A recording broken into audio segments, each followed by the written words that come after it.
All right. After hearing Leon's refusal, Jerry couldn't help but sigh, then scratched the back of his head awkwardly and said, "Since you've got things at home, you should head back first. Once the director wakes up, I'll help you request some time off from her." No. "That's not necessary." Hastily putting away the photos on the table, Leon carefully scrutinized the woman who came to report, pondering over her relationship with Anna as he spoke. "Things at my place aren't really urgent. Why don't I first ask questions with you, Senior, and then head back?" "That works too." Seeing Leon's sudden change of heart, Jerry raised his eyebrows in surprise. But when he noticed Leon's unblinking gaze at the woman, he gave a knowing smile. Stop dreaming. He reached into his pocket, rubbed a certain anomalous object capable of soul communication, and stealthily nudged Leon with his elbow. She's already married. She filled out the registration form when she came to report this morning, and her marital status is listed as married. That's not what I meant. And married? Then Anna must be... Holding the worry that his sister might be a hidden rouge, Leon, with a faintly aching head, invited the two into the office and sat on the guest sofa. Placing a shopping bag containing the black goat at his feet and taking out a small notebook, Leon squeezed his homemade charcoal pencil and politely said, "Miss, I need to know some basic information first. Could you tell me your name again?" "Veronica." Looking at Leon, whose demeanor was gentle yet faintly distant, the princess couldn't help but sigh inwardly. Instead of immediately revealing her connection with Leon, she chose to cooperate and answered a few questions first. "All right." Through the sole vision of the black goat, Leon confirmed that she hadn't lied and everything she said so far was the truth. He secretly gave an okay gesture to Jerry beside him and continued to ask, "Could you please describe what kind of anomalous situations you've encountered? How did you learn about our Purification Bureau? As for the anomalous situation, since noon yesterday, I've been forgotten by everyone. As for how I knew about your Purification Bureau, I've always known about your existence." Looking at the man before her, who until yesterday was her prince, Princess Veronica spoke with a somewhat complex expression. "It may be hard for you to believe, but until noon yesterday, I was the princess of this country." "Princess?" Jerry frowned at these words and then cast an inquisitive glance at Leon beside him. No, that can't be right. I remember the king should only have a son. So where would a princess come from? Is she lying? No, she's not lying. At the very least, she truly believes so.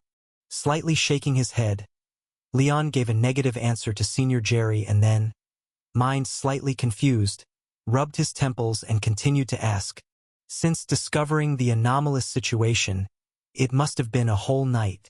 Did you contact any relatives or close friends yesterday who might remember you? Were they unable to recover their memories as well?" "I managed to contact some of them." Princess Veronica sighed. "But everyone has forgotten me, including the maid of honor who has always been by my side. No matter how many past events I recount, she doesn't believe I'm the princess and even tried to call people to catch me. I only escaped after knocking her out. As for my family, well, I can't access the royal palace now, so naturally, I can't reach them to see if I can awaken their memories." "I see." The conditions still weren't sufficient to determine the real situation. After listening to the princess, Jerry immediately gave Leon a look, indicating that he could ask sharper questions to see if this woman was delusional or truly affected by an anomalous object. Returning a knowing look to him, Leon straightened his posture, stared into Princess Veronica's eyes, and said, "I apologize in advance. My next question might be a bit offensive, but please try to answer. Have you considered the possibility that you might not be the princess but are experiencing some kind of hallucination?" "No way." Having pondered this question all night and fully prepared, the princess shook her head, her expression resolute. "I'm very sure that I am indeed the princess of this country, and I should be able to prove it." As she spoke, she looked at Leon, whose breath reeked of alcohol, his expression visibly tired, and whose collar sported half a lipstick stain. She frowned slightly before continuing. Gentlemen, yesterday at the Ryan family's inauguration ceremony, are you familiar with it? Ryan family's inauguration ceremony? Hearing Princess Veronica's words, Leon and Jerry exchanged surprised glances before they both nodded. I've heard some things. Not only do I understand it, but I was there yesterday. After answering this woman who claimed to be a princess, Leon's head suddenly spun, as if something was about to leap out of his memory. But when he tried to grasp this part of memory, it was as if there was an invisible thick glass barrier. No matter how he reached out, he could only feel the cold, hard barrier. I was there yesterday too, watching Leon's eyes, which were somewhat confused, and his hand unconsciously pinching his brow. Princess Veronica felt a flicker of hope. She clenched her fists and spoke earnestly. It may be strange to you, but the king actually doesn't only have a son. He has a daughter as well, and that daughter is me. Yesterday, I privately visited Ryan Manor, wanting to observe the Ryan family's inauguration ceremony. But as soon as I entered the hall, I heard someone offering the entire Ryan family as a dowry in a proposal to me. Wait a minute. Upon hearing this, Leon, whose mind was growing more chaotic, couldn't help but raise his hand and remind with a furrowed brow, let's assume for a moment that you do exist as a princess. But are you really sure someone proposed to you using the entire Ryan family as a dowry? I'm sure. But I don't recall such a thing happening. Leon rubbed his temple. The only person qualified to use the entire Ryan family as a dowry should be just one person. You may not have met me, but I actually am. You are actually the new Duke of Lionheart. Preemptively stating Leon's identity, Princess Veronica looked into his surprised eyes and declared, word by word, the person who proposed to me yesterday was you. And I accepted. Under the surprised gaze of Senior Jerry, which seemed to say, you scoundrel, you did such a thing. A stunned Leon waved his hands repeatedly. Impossible. If you really are a princess, and you accepted my proposal, then... then I should have a corresponding badge, and it should start at silver level, possibly even gold. Damn, I actually do.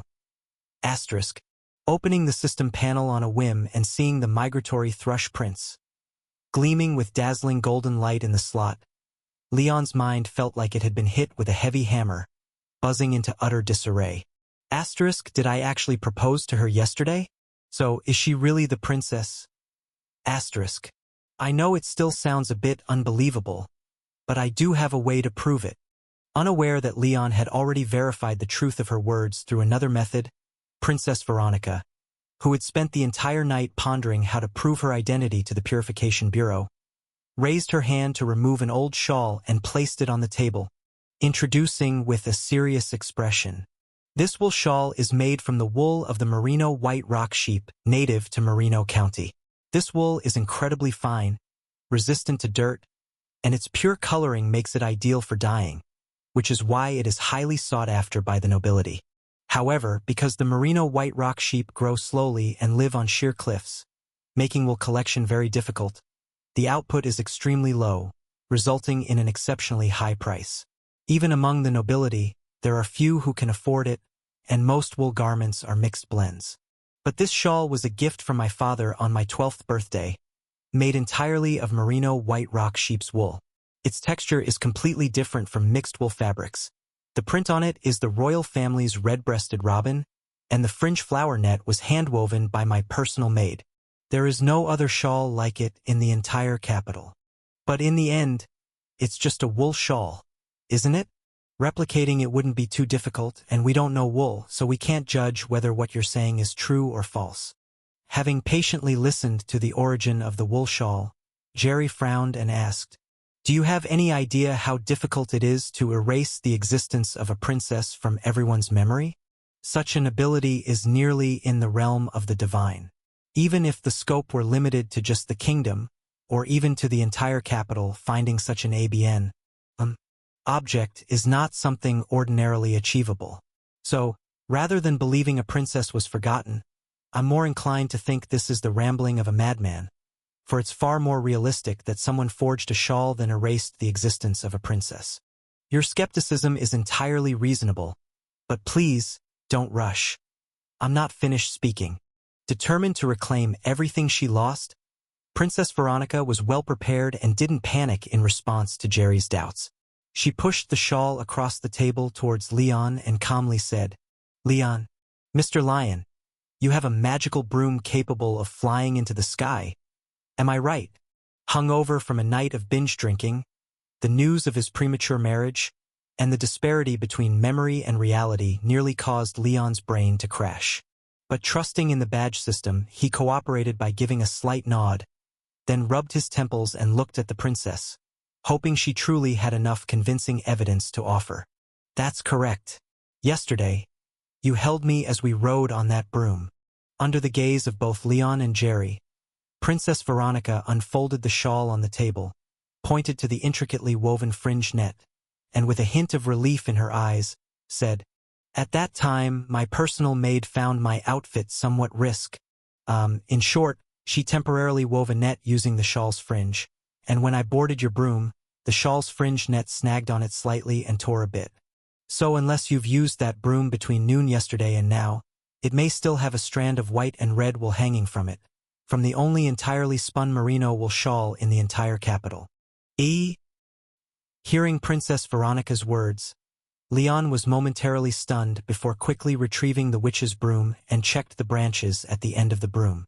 Leon and Jerry were surprised to find that although some seemed to have been blown away by the wind, there was indeed a small amount of wool hanging from the end of the broom, and its texture, color, and thickness were identical to that of the shawl on the table. "Phew! I think this evidence should prove something, don't you?" After Leon and Jerry compared the wool, Princess Veronica, who unknowingly loosened her tightly clenched hands, said with a calm demeanor, "You can consult someone knowledgeable about textiles regarding the situation of merino wool to see if I am lying. If I am honest, it would prove that I did indeed contact Mr. Lion yesterday and rode his broom. Although it may sound self-aggrandizing, I believe that with a woman like me sitting behind him, Mr. Lion would certainly not forget easily. So the only explanation is that everyone's memory, except mine, the victim, had an issue. Do you agree?" "Agreed. This should be irrefutable proof. Let's go find the director." Realizing that there was a 90% chance that the woman claiming to be the princess was telling the truth, Jerry couldn't help but take a deep breath, looked gravely at Leon, and communicated in a soul transmission. "If it is confirmed that an anomalous object was used on a princess of one kingdom, then this becomes a serious issue. As per our agreement with the 12 kingdoms, such matters must be immediately reported to the main bureau, then handled and investigated by the branch director.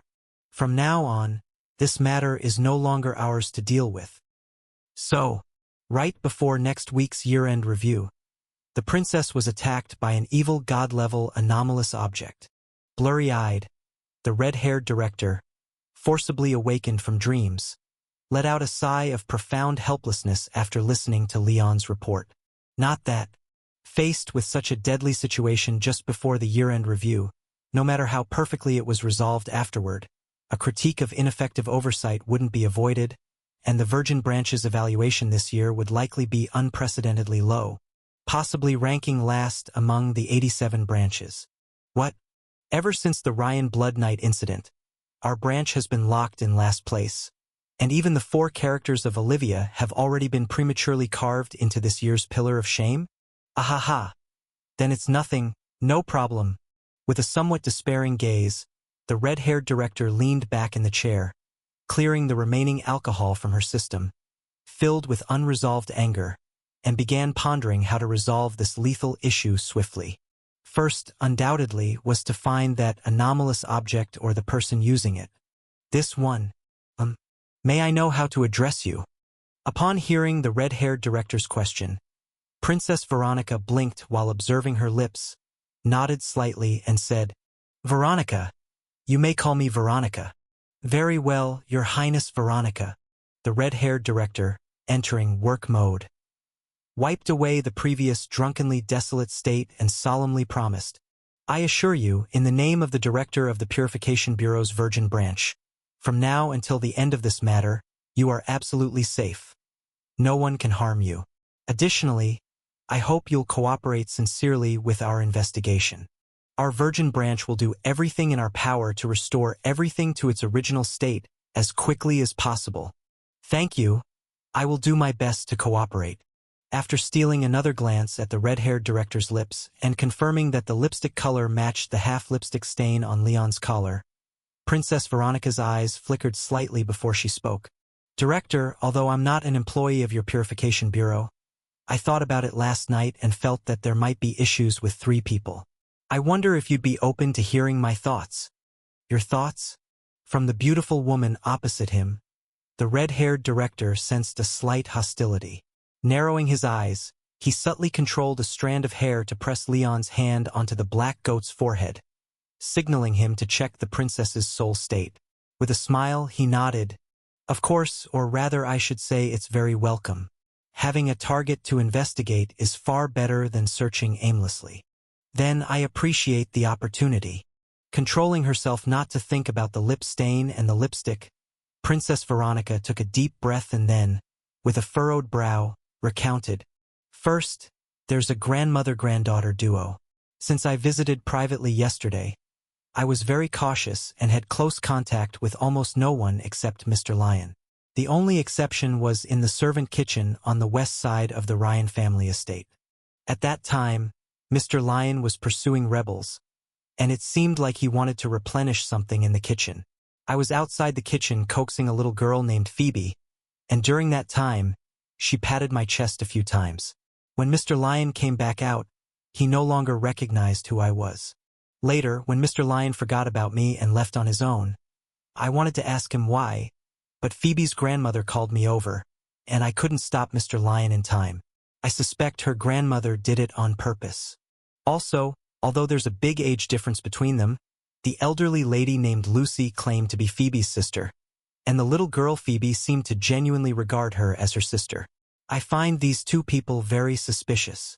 A strange grandmother-granddaughter duo calling each other sisters? Exchanging a glance with Leon, who was touching the goat's head, he received confirmation from the princess's eyes that she was not lying. The red-haired director pondered for a moment, then nodded and continued to ask, Very valuable intelligence. Do you remember what that grandmother-granddaughter duo looked like? I do.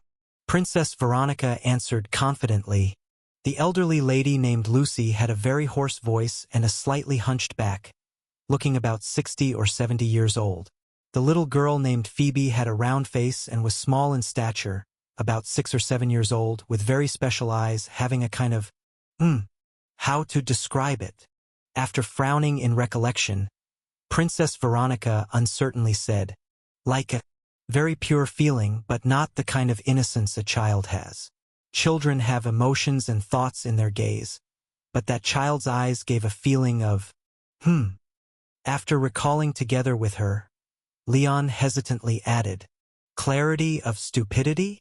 Yes, that's exactly it. Glancing at Leon, Princess Veronica nodded and said, That child was like a clean piece of white paper, seeming less intelligent than kids of her age, but not genuinely stupid. It was a strange blankness from having experienced too little, knowing nothing. Understood. It's indeed very valuable intelligence. Looking at Jerry, who was also in thought, the red-haired director gave him a look to immediately investigate, and after firmly memorizing the information, he gently continued questioning. And the third person? The third person. Hearing this, Princess Veronica hesitated for a moment, seeming somewhat reluctant, but eventually spoke. The third suspicious person is my brother Joshua. Although he hasn't shown any abnormalities, I don't know why, but I always have a feeling that he seems involved in this. Let's forget it. Just pretend I didn't say that. After all, if this matter is really related to Joshua, considering his and his mother's dislike for me, I fear I might have already been eliminated. I see. Looking at the princess who raised but then dismissed the third suspect, the red-haired director, still composed, nodded and then smiled and gestured towards the door. Princess Veronica, if you have no other information to provide, Then it's time for the Purification Bureau to work. Please wait for a while in Leon's office. Please don't misunderstand. We aren't trying to hide anything from you. It's just that you are now forgotten, so the royal family's handbook on soul silence might not work on you anymore. Attending our meeting might bring additional danger, and I hope you can understand. All right? Upon hearing this, Princess Veronica nodded, stood up, and left the room. When her footsteps faded down the corridor, the red-haired director immediately began assigning tasks. Jerry, have your friends go to the Ryan family's kitchen. Record all the auras that appeared there at noon yesterday, and compare them one by one to quickly locate that grandmother-granddaughter duo calling themselves sisters. Then notify Emma to temporarily set aside other tasks for the next 2 days and remain on alert at the Bureau. If there are any traces of rebels, act immediately and bring them back. Finally, Leon, after you deliver the hair, immediately take my note to the royal palace and investigate Prince Joshua properly. See if he's tied to this matter. Understood. After listening to the tasks assigned by the red-haired director, Jerry immediately left the room, while Leon hesitated for a moment and suggested, Director, if possible, could I swap tasks with someone? I'm afraid not. Hearing this, the red-haired director shook his head and said, You're the only one in the Bureau now who can tell lies, and you're the best person to investigate Prince Joshua. Asterisk, it's not that I think the task arrangement is inappropriate. It's mainly because yesterday I punched that guy hard and even spat on his face. I'm afraid he might not cooperate with me. Asterisk. Leon, trust me, that woman is extraordinary. Her intuition is something to be taken seriously. Looking at Leon, who still showed some reluctance, the red-haired director said earnestly, If she really is the princess, then she's a direct bloodline of the 12 royal families. And the 12 royal families, let me put it this way, if you trace back far enough, the royal families of the existing 12 kingdoms could be considered part of the Purification Bureau. Ha! It's true. Glancing at Leon's astonished face, the red-haired director hesitated for a moment but eventually explained. Including the now-destroyed East Carlewin Kingdom, the ancestors of the royal families of all kingdoms were once the overseers of the Watcher's Palace, possibly even including its creators.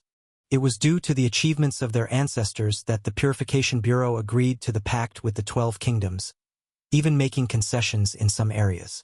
Most royal families of each kingdom inherited some abnormalities from their ancestors' bloodline, and there were frequent intermarriages among them, leading to some outstanding direct blood descendants having more or less some special abilities even without anomalous objects. Leon, listen to me. If I'm not mistaken, Princess Veronica might have special abilities manifested in intuition, so if the princess thinks Prince Joshua is problematic, he most likely is, and it's worth your effort to investigate him properly. The ancestors of the royal family of the 12 kingdoms were once occupants of the Watcher's Palace? Originally, it was just a bit of trouble, and Leon felt embarrassed to proactively talk to the director. However, he heard such a secret, prompting him to remain silent for a while before he couldn't help but ask, Then does Taurus His Excellency also? Taurus His Excellency has no children. The red-haired director responded, But if she had descendants and wanted to, the Purification Bureau would be willing to offer certain conveniences, including supporting her descendants in establishing a nation. If all went smoothly, the 12 kingdoms might become the 13 kingdoms again in 100 years. Leon, this world is much larger than you imagine. It's not just the location of the 12 kingdoms that is suitable for human survival, and the Watcher's Palace is the last barrier protecting the world. Given the merits of the palace occupants in safeguarding the world, the Bureau believes that conditions of this sort aren't unacceptable. Asterisk, although saving the ancestors and then ruling the world. What kind of dragonborn setup is this? Asterisk. After listening to the red-haired director, Leon opened his mouth speechlessly. He wanted to retort, but after thinking it over, he decided to keep his mouth shut. Compared to the dragonborn, the royal family of the 12 kingdoms seemed much more normal. Although there were some doing as they pleased, because most nations weren't solely ruled by the royal family, power was held in check to a certain extent, remaining within the bounds of humanity.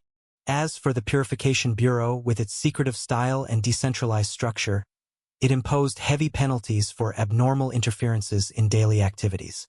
Each branch had a great degree of autonomy and wasn't a tightly knit power organization. Except for granting some special privileges to royal families due to their status as descendants of palace occupants, the Bureau didn't seem to have intentions of staunchly supporting the 12 kingdoms. Thus, the 12 kingdoms and the Purification Bureau gave the impression of having a mutually beneficial relationship. The former didn't compete for power and relied on the latter to resist abnormal invasions. The latter needed the former to maintain stability in the surface world, providing assistance and support when necessary, maintaining a relatively stable balance. Additionally, you need to be extra careful during this time. While Leon pondered what was really going on with the 12 kingdoms, the red-haired director, after thinking it over, uncertainly said, "I think this matter might also be related to the Aquarius director." The Aquarius director, yet again? Leon furrowed his brows and tentatively asked, "Is it because the rebels' ability comes from the Aquarius director? Are you suspecting that the Aquarius director is actually behind this attack?" "That is part of the reason, but more so because of the intensity of the ability," the red-haired director said with furrowed brows. "Simply making an ordinary person completely forgotten is within the realm of possibility for many abilities. However, to make a nation's princess vanish from everyone's memory, the strength of the ability, the hierarchy of the anomalous object, and the cost would be incredibly high. There are very few branch directors capable of such feats. Furthermore, even with such a significant person missing, no one noticed anything wrong. Everything was forcibly rationalized, as if that nation had never had a princess. Doesn't this ability feel somewhat familiar to you? Everything was forcibly rationalized. After frowning and pondering for a while, Leon suddenly realized something. His eyes filled with astonishment. "Are you implying the brain of the evil god, which is responsible for erasing traces of abnormal events? To be precise, it should be the brain of the evil god along with the illusion can that houses it." The red-haired director squinted and said, "The strength of this forgetting ability is somewhat excessive, so I'm inclined to believe that someone incredibly knowledgeable about the operational rules of the illusion can took advantage of its power. This forgetting ability might just have set things in motion, with the illusion can's trace erasing power exploited afterward, misleading the illusion can into concluding that the event had ended and that the princess had disappeared, prompting a large-scale erasure of the event's traces, leading to the current situation. Otherwise, if it were merely a simple memory erasure, just a few people examining old newspapers or receiving documents signed by the princess before she was forgotten would immediately notice something amiss. Thus, only the illusion can within the Bureau could forcibly rationalize those problems, and the person capable of doing so. The person capable of doing so could only be the Aquarius director. As one of the 12 directors, he was undoubtedly familiar with the rules of the illusion can coupled with some link between him and the rebels. The suspicion of him being behind the scenes couldn't be said to be large. It was practically tantamount to listing his identification number. Once Leon quickly grasped the logical structure in the red-haired director's words, he couldn't help but feel uncomfortable, as if some world-class trickster had set their sights on him. "Director," glancing at his mere 4.1 contamination value, confirming that his little physique couldn't handle much turmoil, Leon, feeling that a major issue was at hand, couldn't help but complain. "Within a week of the Ryan Blood Night, the headquarters review of me came down. Yet here we are, having reported potential issues with the Aquarius director. How many days have passed since then, and the headquarters hasn't made any moves? What kind of moves did you expect? Should they just arrest the Aquarius director and let you take that sheep of yours to interrogate him?" Glancing at Leon, the red-haired director replied testily, "After all, he's a director.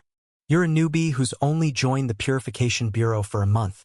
Proposing an investigation against him is like a shepherd from Lane County accusing the king of sneaking into his sheep pen yesterday. Nobody will pay much attention. Even if I vouch for you and the information becomes noteworthy, executing an investigation on him would still be troublesome. At the very least, it would require agreement from 3 directors. And considering that most directors keep their identities secret, or aren't even in this world, just continue waiting then." Anyway, it's almost time for the end-of-year review. Every year, 3 directors are responsible for overseeing it. With Taurus, His Excellency, en route back, I should be able to notify 4 directors by next week. At that point, the review concerning Aquarius should just about be ready. A week? Huh. Leon pondered, relaxing slightly. Just as he was about to continue speaking, he heard a strange squeaking sound coming from the drawer behind the red-haired director. It should be a message from headquarters. Noticing the sound, the red-haired director returned to his desk, opened the drawer, fiddled for a moment, and then pulled out a sheet of ink-smeared paper, quickly scanning it. I thought it was something else. It turns out the results of your investigation are in, and you... Ha! Upon seeing something unbelievable, the red-haired director's eyelid twitched violently before his brows furrowed instinctively. Leon. After skimming through the paper, his gaze lingered on terms like suspicious, dangerous, and madness. After a deep breath, he grimly informed, "The results of your investigation aren't too optimistic." Although Leon had already felt an ill foreboding when the red-haired director paused suddenly. Hearing the outcome of his failed investigation made his heart sink, turning half cold. What does not very optimistic mean? It means exactly that those 2 investigators rated you extremely poorly. Looking at the evaluation form in his hand, which, although past judgment, was filled with almost nothing but bad comments, and demanded that, as the branch director, he closely monitor Leon, the red-haired director frowned and summarized, "Perhaps it's due to our bureau's past bad reputation dragging you down. Although there's no evidence linking you to the Ryan Blood Knight incident, they still insist you are highly suspicious, at the very least having condoned Bobby Lyons' mass slaughter. They also believe that your stable mental state is a pretense, that you usually repress your true thoughts for a long time, and despite your low desire for wealth and power, you have a very high affinity with the demon-type anomalous object representing greed, proving that you probably have even more dangerous desires and pursuits.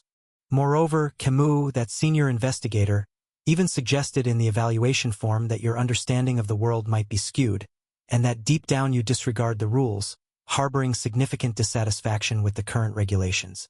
If given the chance to rise to a high position, or to possess a sufficiently powerful anomalous object, you would surely not adhere to the Purification Bureau's statutes but would instead try to evade the headquarters' jurisdiction, acting recklessly based on your own understanding and ideals.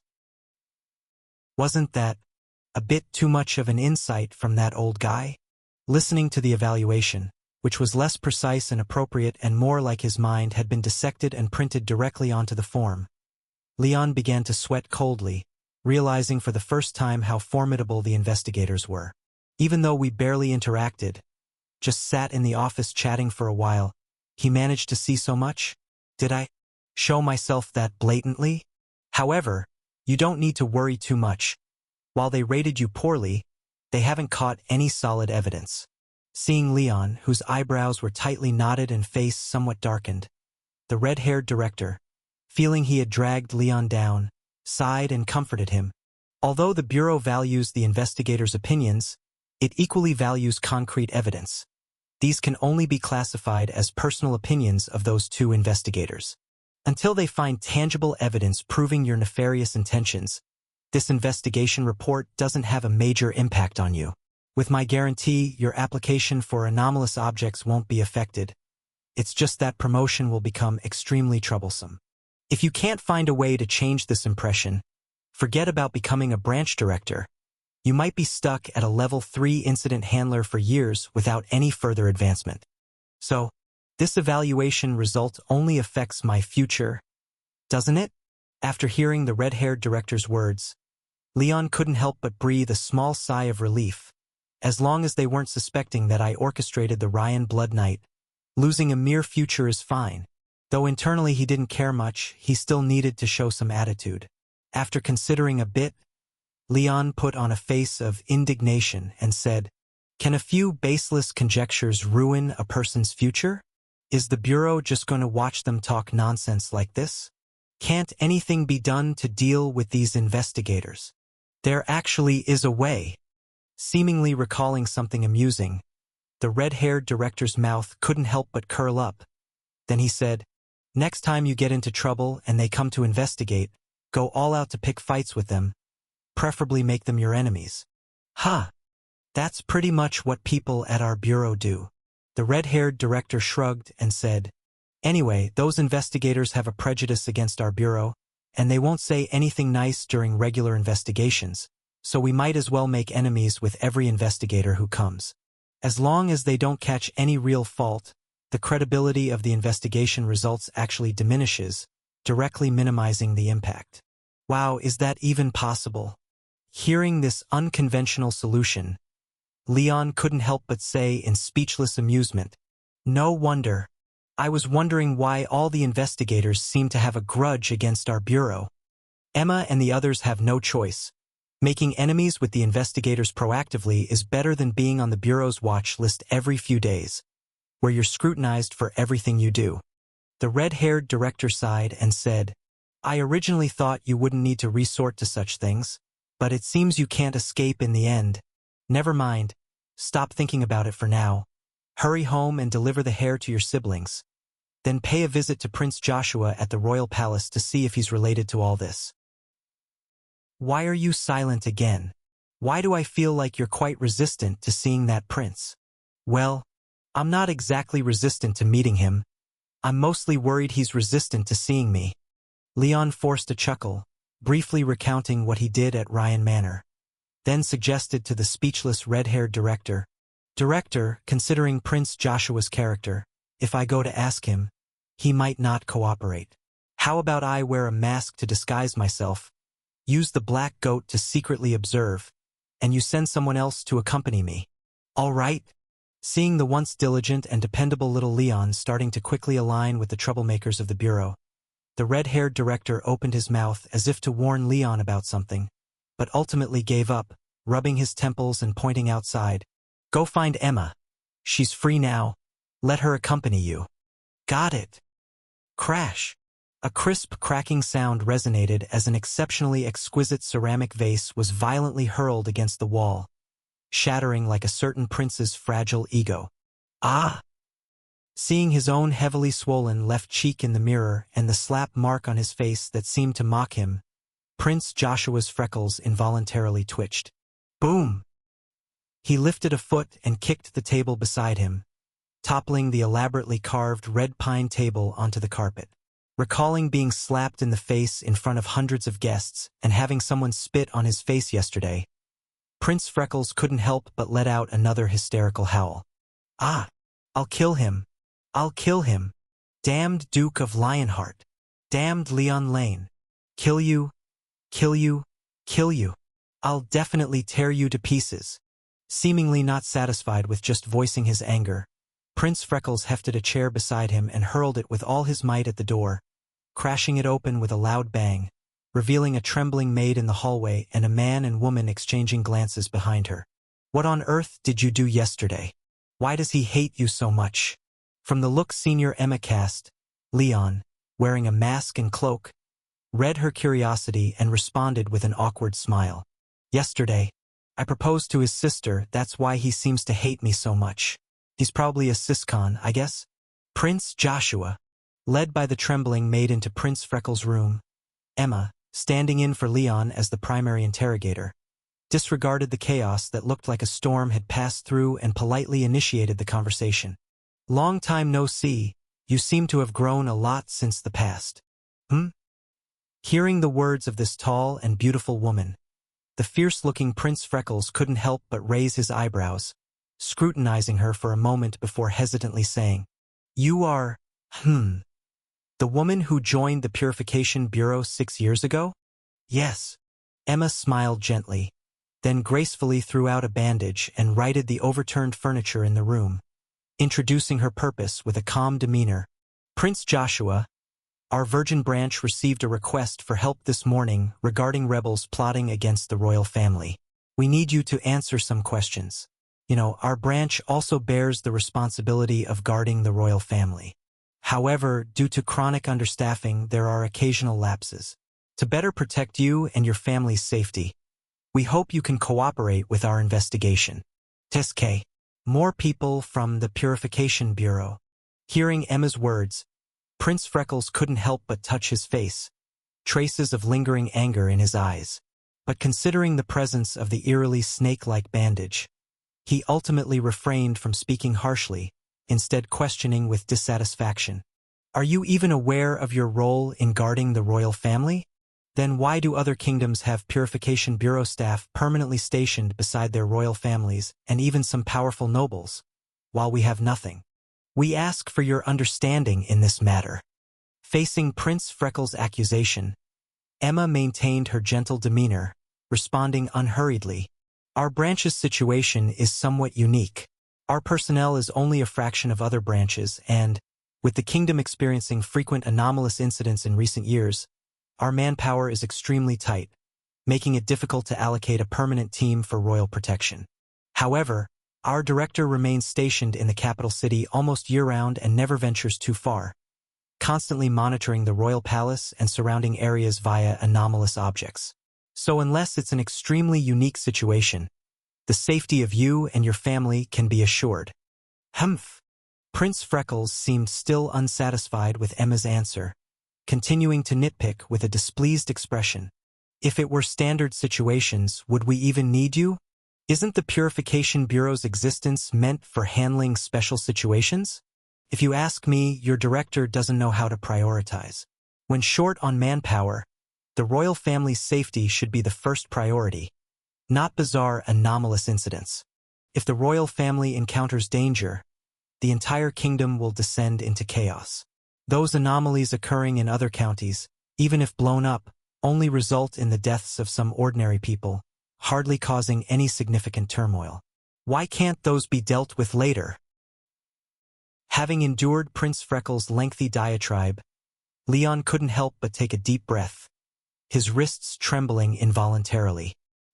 Damn it, what if I really want to smack him right now? Who on earth taught this prick? How can someone be so infuriating? Speaking of which, your sister's talent is intuition. Is your talent attracting animosity? All right, I will relay your suggestions truthfully to the director. Not provoked by Prince Freckles' accusations, Emma merely smiled warmly, then gently gestured toward the sofa. Prince Joshua, would you mind being questioned by us now? Go ahead, ask away. Pleased with Emma's deferential manner, Prince Joshua first sat down in the single seat on the sofa, and Leon and his companion followed suit, sitting across from him. Wait a minute. Who are you? Observing the man across who was covered in a robe and mask, as if fearing recognition, Prince Freckles inexplicably felt a surge of strange aversion, glaring at Leon's mask and scolding. She's a grand noble and has the privilege of sitting before me. What about you? Coming in without greeting, sitting directly across from me without a word? Hasn't anyone taught you what etiquette means? The etiquette you're referring to, does it involve using your face to warmly embrace my palm? Irreconcilably at odds with this pompous prince, Leon bit the inside of his cheek beneath his mask, amused by the absurdity of it all, and reached out to remove his mask, intending to turn the questioning into a downright interrogation. Yet, just then, a soft, warm hand clamped down, seizing Leon's right hand and pulling him back, gently pressing his knee to signal him to hold back.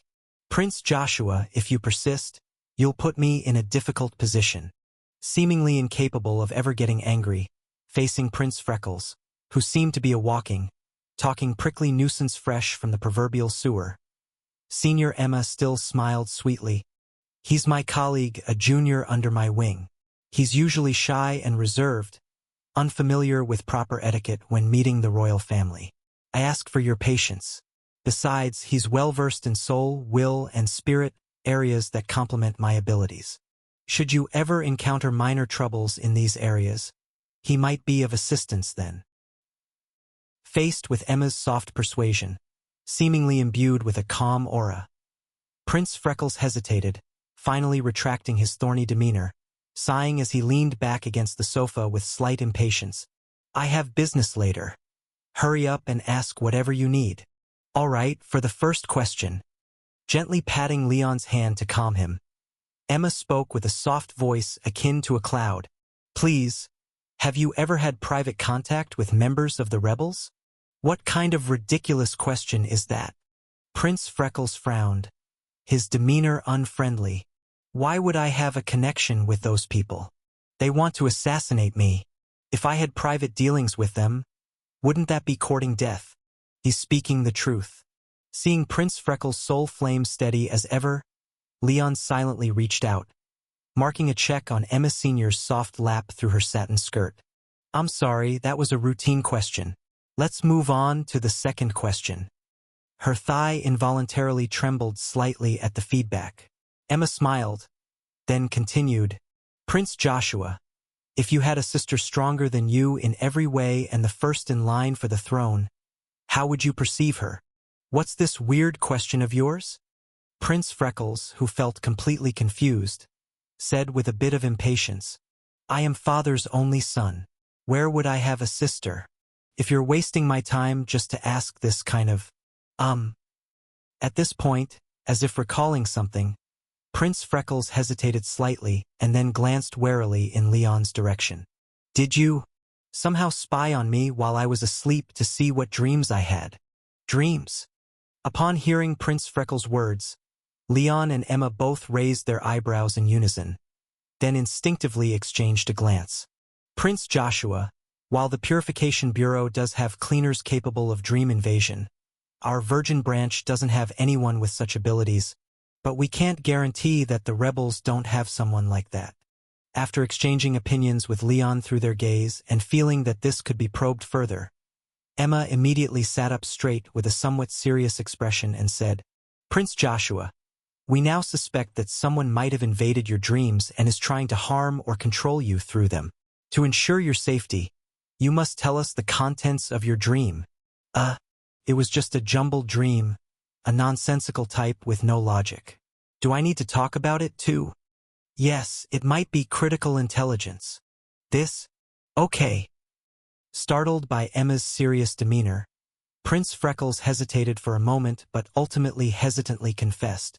Just like your question, I happened to have a similar dream last night.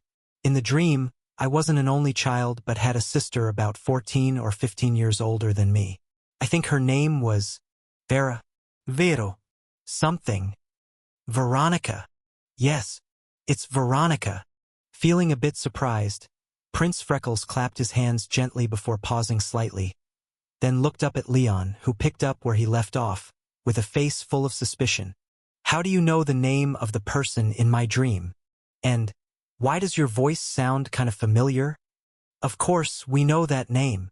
Emma, senior to Leon, gave him a discreet pinch on the leg to stop him from speaking out of turn and replied with a slight frown.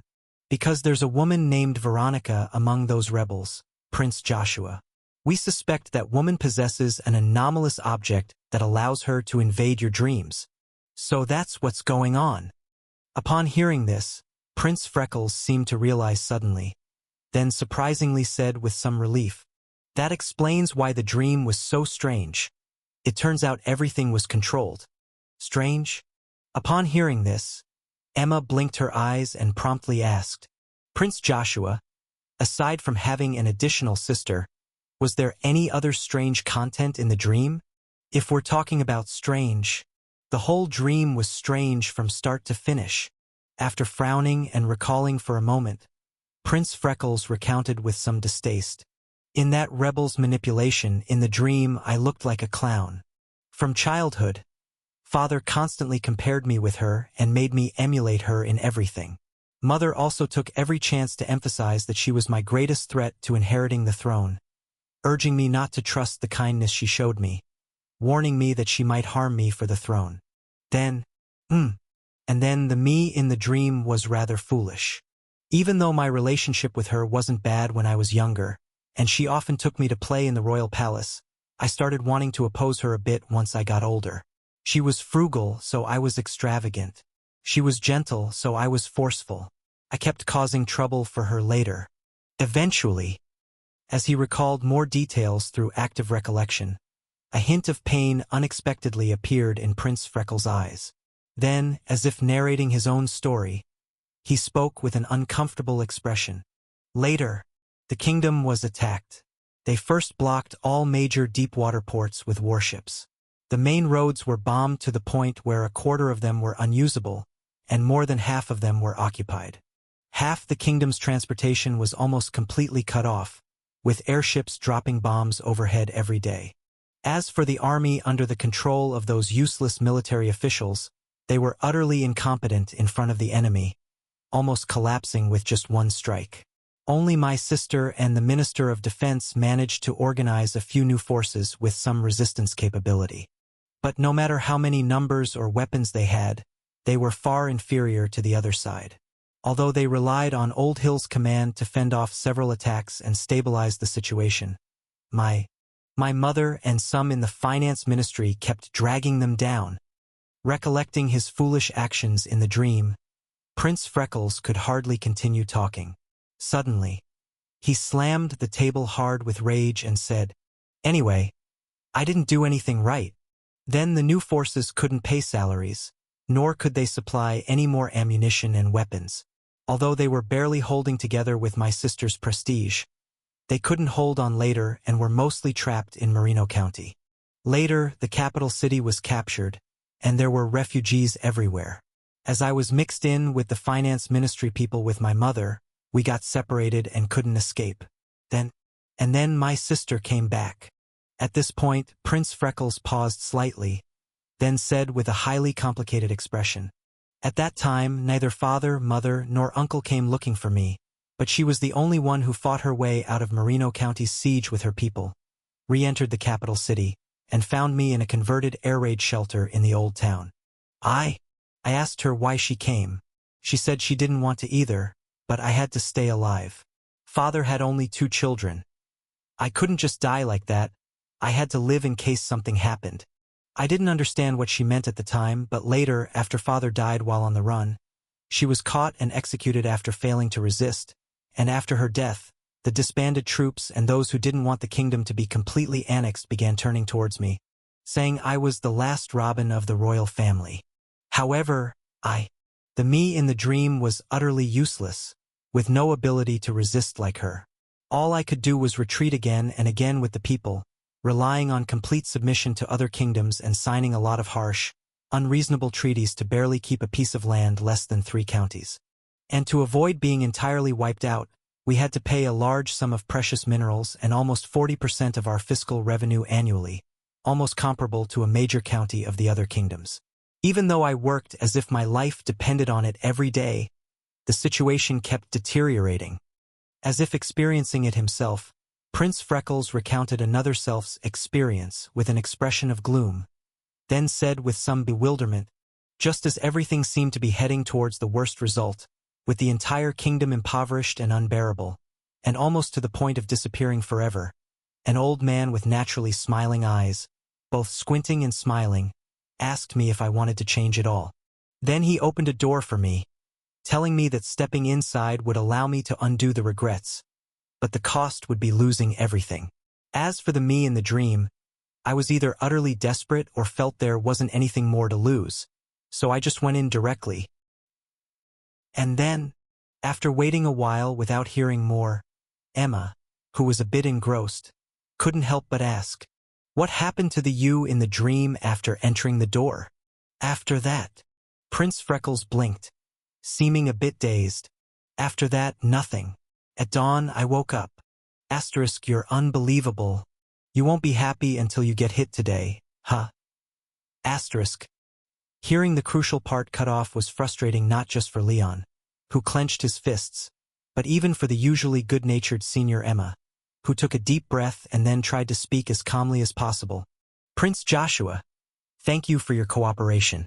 We will have a thorough discussion about your dream when we return." Why discuss it later? No longer recalling the nightmare from last night, and shaking off the strange feeling of weariness, Joe Hedgehog, Schwa suddenly became more human-like, blocking them with an unfriendly expression. "This is my dream, and I personally told you about it.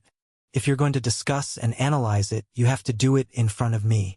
You can't leave until you explain the situation clearly. Your Highness, it's not that we don't want to explain it to you, but we currently don't have enough information, and we're not particularly skilled in dream-related abilities. We can't clarify it for you yet." Then bring someone who is skilled. For some unknown reason, Prince Joshua seemed unusually persistent about the strange dream from the night before. He squinted his eyes threateningly. I remember there's an agreement between your Purification Bureau and the royal families of various countries to protect us from anomalies as much as possible, right? But it seems you haven't achieved that. After hearing the implication in Prince Freckles' words, Emma paused slightly, then softly said with her usual gentleness, Prince Joshua, please don't make things difficult for us. I can pledge on the Alman family's honor to inform you as soon as we have results. Is that acceptable? Alman, ha! Looking like he was being tormented by last night's strange dream, with bloodshot eyes, Prince Freckles bluntly rejected. Don't mention the Alman family's honor to me. Ever since you plotted a coup to overthrow the royal family, the Alman family's honor has been worthless. Eminencia, are you Emma? Considering you're the last member of the Bauhinia family, I've been quite courteous already. But don't be ungrateful. You're definitely hiding something from me. I need to know why I'm having this dream right now. And that Veronica from the rebels, she dared to pretend to be my sister in the dream. You must catch her immediately and hand her over to me. Otherwise, I'll expose the Virgin Branch's negligence. Alman, Bauhinia, that Duke family, known as one of the twin pillars of the kingdom alongside the Ryan family? From Prince Freckles' words, Leon captured some incredible information, suddenly remembering the redwood tree across from Ryan Manor, which was used as the execution platform for the Bauhinia family. Senior Emma, is she from the Bauhinia family? That means her friends, family, parents, husband, and almost everyone she knew were executed because of the coup. But doesn't she have a daughter? Why would Joshua say she's the last person from the Bauhinia family? Prince Joshua, please try to control your emotions. While being watched in amazement by Leon, Senior Emma maintained her composure and calmness despite hearing Prince Freckles' threats. She didn't smile anymore but explained in as gentle a tone as possible. I can see that you're being tormented by yesterday's strange dream and are a bit too agitated, but threatening us won't really solve the problem. It would instead invite inquiries from the Central Bureau and slow down our normal investigation process, so… I'm not tormented by any dream, Prince Freckles shouted angrily. It's just a dream, you get it? Fake. I'm my father's only son, the kingdom's only heir. I've received the best education since I was young, destined to rule this kingdom from birth. How could I be like that useless clown in the dream, doing so many foolish things? How could I be like him, crying at Veronica's feet, begging for forgiveness like a dog? It's an insult to me. With his anger causing veins to surface, after spilling the details he hadn't shared earlier, Prince Freckles seemed to realize he might have misspoken. Embarrassed and enraged, he scolded them. Get out. I'll make sure my father and your Central Bureau hear about the Virgin Branch's negligence, and replace all of you, especially you, a family of traitors who staged a coup. You all should have been hanged. You're lucky to still be alive because of the royal family's mercy, and yet you dare show your face before me, counseling me to calm down? If I wasn't calm enough, you'd have gone to join your dead relatives long ago. Hearing him mention her family, Emma, who had always maintained her emotional composure, couldn't help but slightly clench her right hand, causing her knuckles to turn faintly red. But looking at the frenzied Prince Freckles, she knew he was completely dazed by the contrast between the dream and reality, so there was no point in arguing with such an irrational person. Emma loosened her fist and silently turned to leave, but then, close the door on your way out. With a voice whispering in his ear, Leon, who was about to leave with her, turned back immediately. In Prince Freckles' dumbfounded expression, he delivered a swift kick to his gut. Ah! After taking that kick, which had been held back for over half an hour, Joshua screamed as he flew backward, crashing into the table Emma had just helped up, knocking the heavy wooden table over onto the carpet. After holding back for quite a while, Leon naturally wouldn't be satisfied with just that. He dashed over with a move from the ancient Yagami-style martial arts, slammed him hard onto the ground, then grabbed his collar to lift him up, executing a perfectly delivered slap. You! After being familiarly lifted and receiving another all-too-familiar slap, Prince Freckles spat out a tooth, looking utterly bewildered. You're that. I'm your. Never mind. Originally about to say, I'm your dad, Leon decided it was an ill omen, so he swallowed the last word, then once again raised his right hand, ready to forego unnecessary communication in favor of action.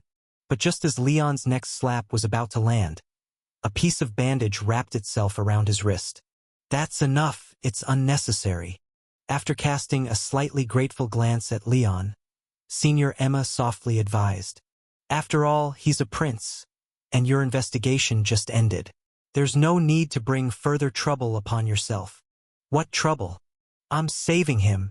After shaking off the bandage wrapped around his wrist and delivering several more satisfying slaps, Leon turned back with a serious expression. Didn't we just say it? The rebels used an anomalous object to invade dreams, trying to manipulate and control Prince Joshua. Fortunately, the anomaly was discovered by you and me.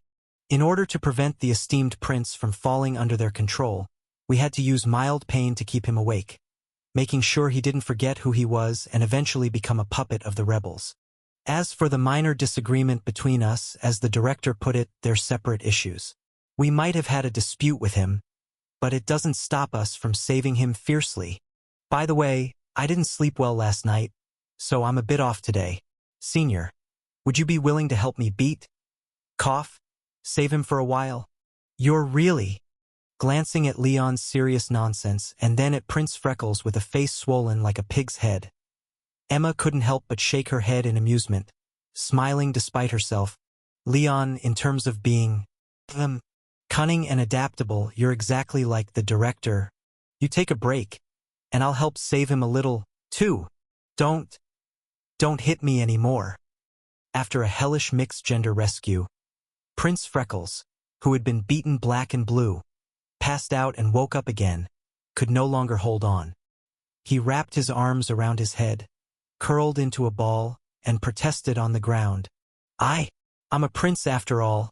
You guys from the Purification Bureau and the royal family have an agreement to ensure our safety. Prince Joshua, you're being unfair. Shaking his somewhat sore wrist, Leon, who was truly delighted after the rescue and amazed at how deeply entrenched Prince Freckles' views were, couldn't believe that even after such a thorough beating, he still clung to his identity as a prince. Leon earnestly and nonsensically said, We're ensuring your safety right now. After being rescued by us for so long, don't you feel much better? No more of those weird feelings of being controlled or influenced. Asterisk, that feeling never existed in the first place. I just wanted to know what the dream was all about. Asterisk. Even though he wished he could tear these two damned cleaners to pieces, Prince Freckles, having taken the first beating of his life, was genuinely a bit scared for the moment. With his butt sticking up, he nodded repeatedly and said, No more, really not a bit of that feeling anymore. I've never felt better. Joshua was only taught crooked views, not actually lacking intelligence, so he naturally understood the underlying message in Leon's words. Feeling much better probably meant no more beatings, whereas not feeling that way at all meant still being controlled and requiring further rescue, until he really felt better. Well then, just as I'm relieved too. Seeing this prickly creature finally concede, Leon, who had been rescuing him for quite a while, was truly exhausted and immediately turned his head to the tall, beautiful woman next to him, politely asking, Senior Emma, do you want to rescue him a bit more? No, I've already vented my anger. Returning a rather bright smile to Leon, Senior Emma reminded him, Leon, remember to heal his wounds before we leave. Otherwise, when the investigators from the Bureau come down, it will be hard for you to explain. Got it. Nodding in response, Leon took out the plague-infected blood band, and amidst Prince Freckles' struggles and screams, he forcibly pried his arms away from his head and wrapped the dirty bandage around his head twice. As the health extracted from a fat chicken in the kitchen rapidly infused, Prince Freckles' face, swollen like a pig's head, took only about a dozen seconds to deflate, revealing his original appearance. Finally, Is it over? Noticing that his face suddenly didn't hurt anymore, Prince Freckles hurriedly reached out to touch his face and almost cried out when he found the swelling had subsided. Although the national ruin and family destruction of last night was tragic, it happened in a dream after all. With a layer of separation, the impact was not so deep. The extreme remorse that felt like heart-wrenching and meat-cutting gradually faded after waking up from the dream. But the beating he just endured now was real pain, truly palpable. In all these years, aside from a few childhood scrapes and scratches, he had never been beaten so badly. Even his father, the king, had only slapped him once. Ah, Tisk, why did you move? Seeing Prince Freckles, who was slapped to the ground again, holding his face in utter confusion, Leon couldn't help but furrow his brow and said with displeasure, I accidentally healed yesterday's slap along with your injuries, and since yesterday and today were for two different reasons, one slap can't substitute for another. So, I have to reprint that slap. Get up. Hands down. Stand properly and don't move. If I miss again, I'll have to redo it from scratch. All right, let's leave it at that. Seeing Prince Freckles trembling as he put his hands down, eyes shut tightly with a mournful face, waiting for Leon to reprint the slap mark, Emma couldn't help but shake her head. She walked over, hooked Leon's arm, and pulled him out of the room, stopping him from giving another slap. Senior Emma, why are you pulling me? To keep you from getting into more trouble, of course. Seeing Leon still seeming somewhat dissatisfied, Emma couldn't help but sigh. No wonder the director specifically told me before coming here to keep a tight rein on you. Even though we found a pretty good excuse, this will still definitely attract investigators from headquarters. Since he has already admitted he wasn't harmed, you should have stopped. If you keep hitting him, it will cause trouble. Don't worry. I already thought of a reason before I took action. Leon chuckled after hearing her concerns and explained, though I have no memory of such a thing. Didn't his sister say she had agreed to my proposal? In that case, by name, I am his brother-in-law. If a brother-in-law and little brother-in-law have a spat, and I lightly slap him a couple of times without using any anomalous object to hurt him, wouldn't that be considered a family conflict? The investigators from headquarters wouldn't bother with something like this, right? You can do that? Emma was slightly taken aback. Then she said with amused resignation, You really are something. Fine, you got me there. I'm not all that senior. You're the truly amazing one. Thinking of Emma's remarkably stable emotions and her calm and rational handling of unexpected situations, Leon couldn't help but genuinely admire her. I'm just a bit more flexible in thinking, but when it comes to capability in handling matters, there's still a lot for me to learn from you. By the way, Senior, your soul jumped violently before. Did you discover something? Don't call me Senior. It makes me sound old. I'm actually not much older than you. Just call me Emma from now on. After correcting Leon's form of address, Emma, in a very good mood, smiled and said, As for discoveries, I did find a few. Have you heard the name King of Nightmares? King of Nightmares? The King of Nightmares is also known as the Lord of Nightmares, mastering the nightmare authority within the realm of dream authorities. It is one of the true gods worshipped by the Bai Yi sect, because its true form only exists in the dreams of intelligent beings and never interferes with reality. Even headquarters has little it can do about it. It's quite a troublesome entity.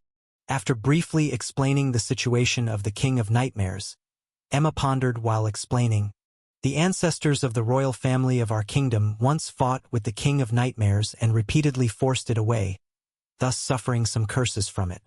As they grow older, each direct blood descendant of the royal family begins to encounter repetitive nightmares, constantly reliving their most regretful past in dreams.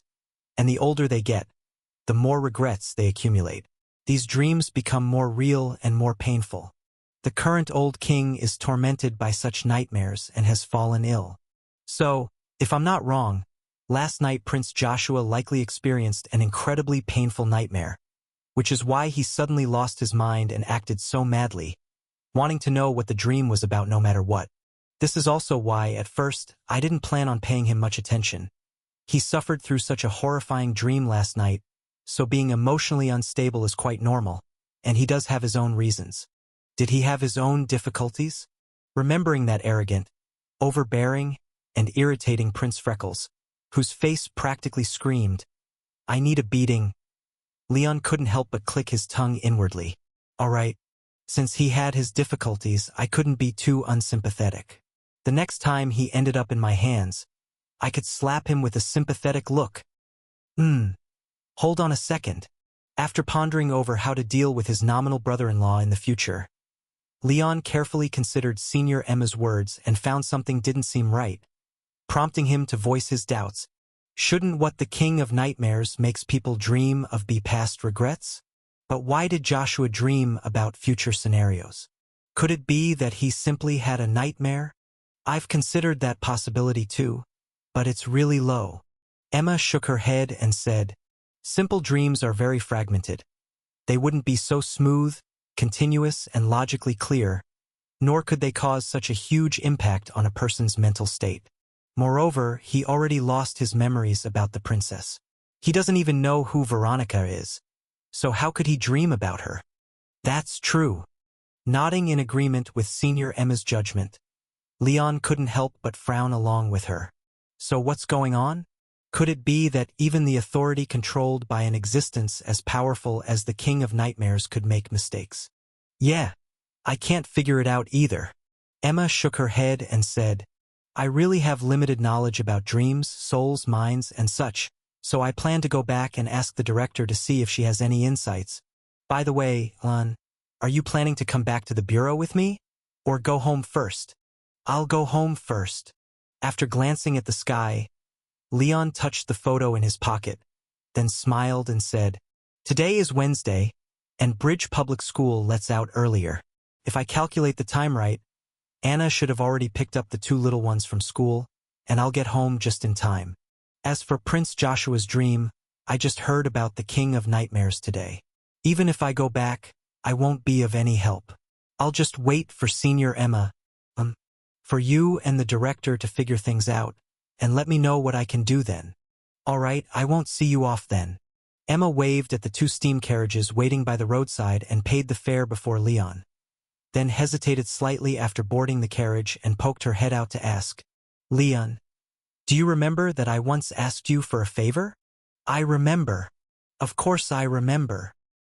Hearing this, Leon, who was about to get on the carriage, hesitated slightly and then promised with a serious face, "Senior Emma, you not only taught me a lot of the knowledge needed for work at the Purification Bureau, but you also saved my sister's life during that incident at the hospital.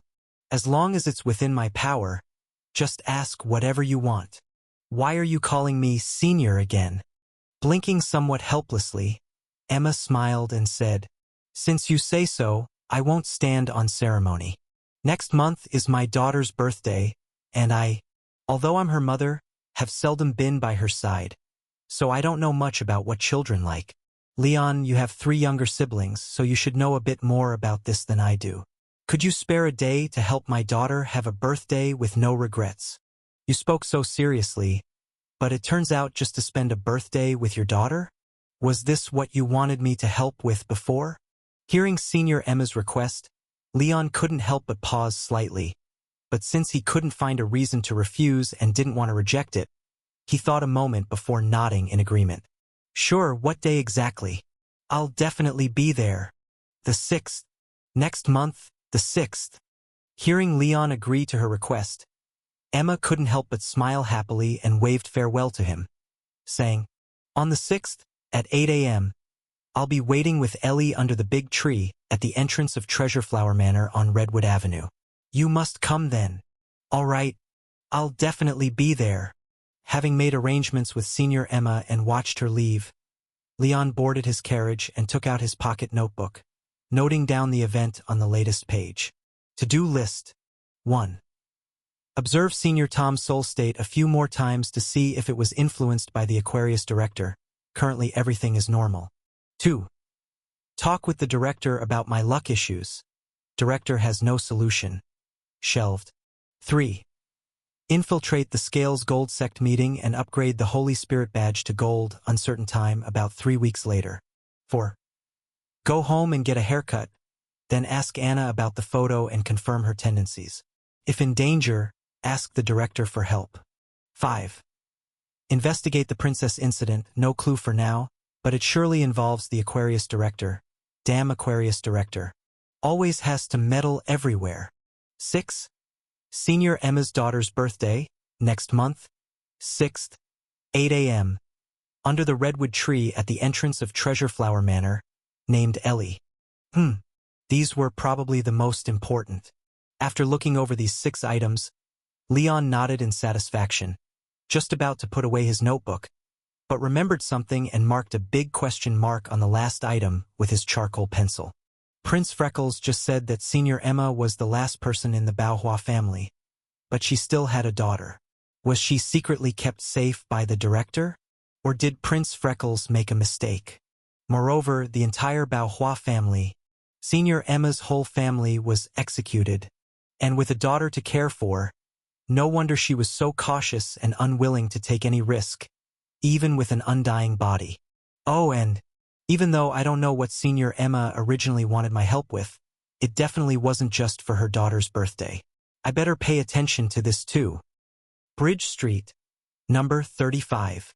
While Leon was musing over Senior Emma's matters and absent-mindedly doodling circles in his notebook with the charcoal pencil, the coachman in front reminded him, "Sir, it's time to get off." Oh. Snapping back to reality, Leon put away his notebook, opened the carriage door, and got off, looking towards Happiness Apartment. Snip, snip. Snip, snip. Seeing the big old man carrying large scissors, who suddenly popped out from the garden bushes and began gesturing at him, Leon couldn't help but twitch slightly at the corners of his mouth before giving the man a sincere thumbs up. "Old man, you're truly reliable.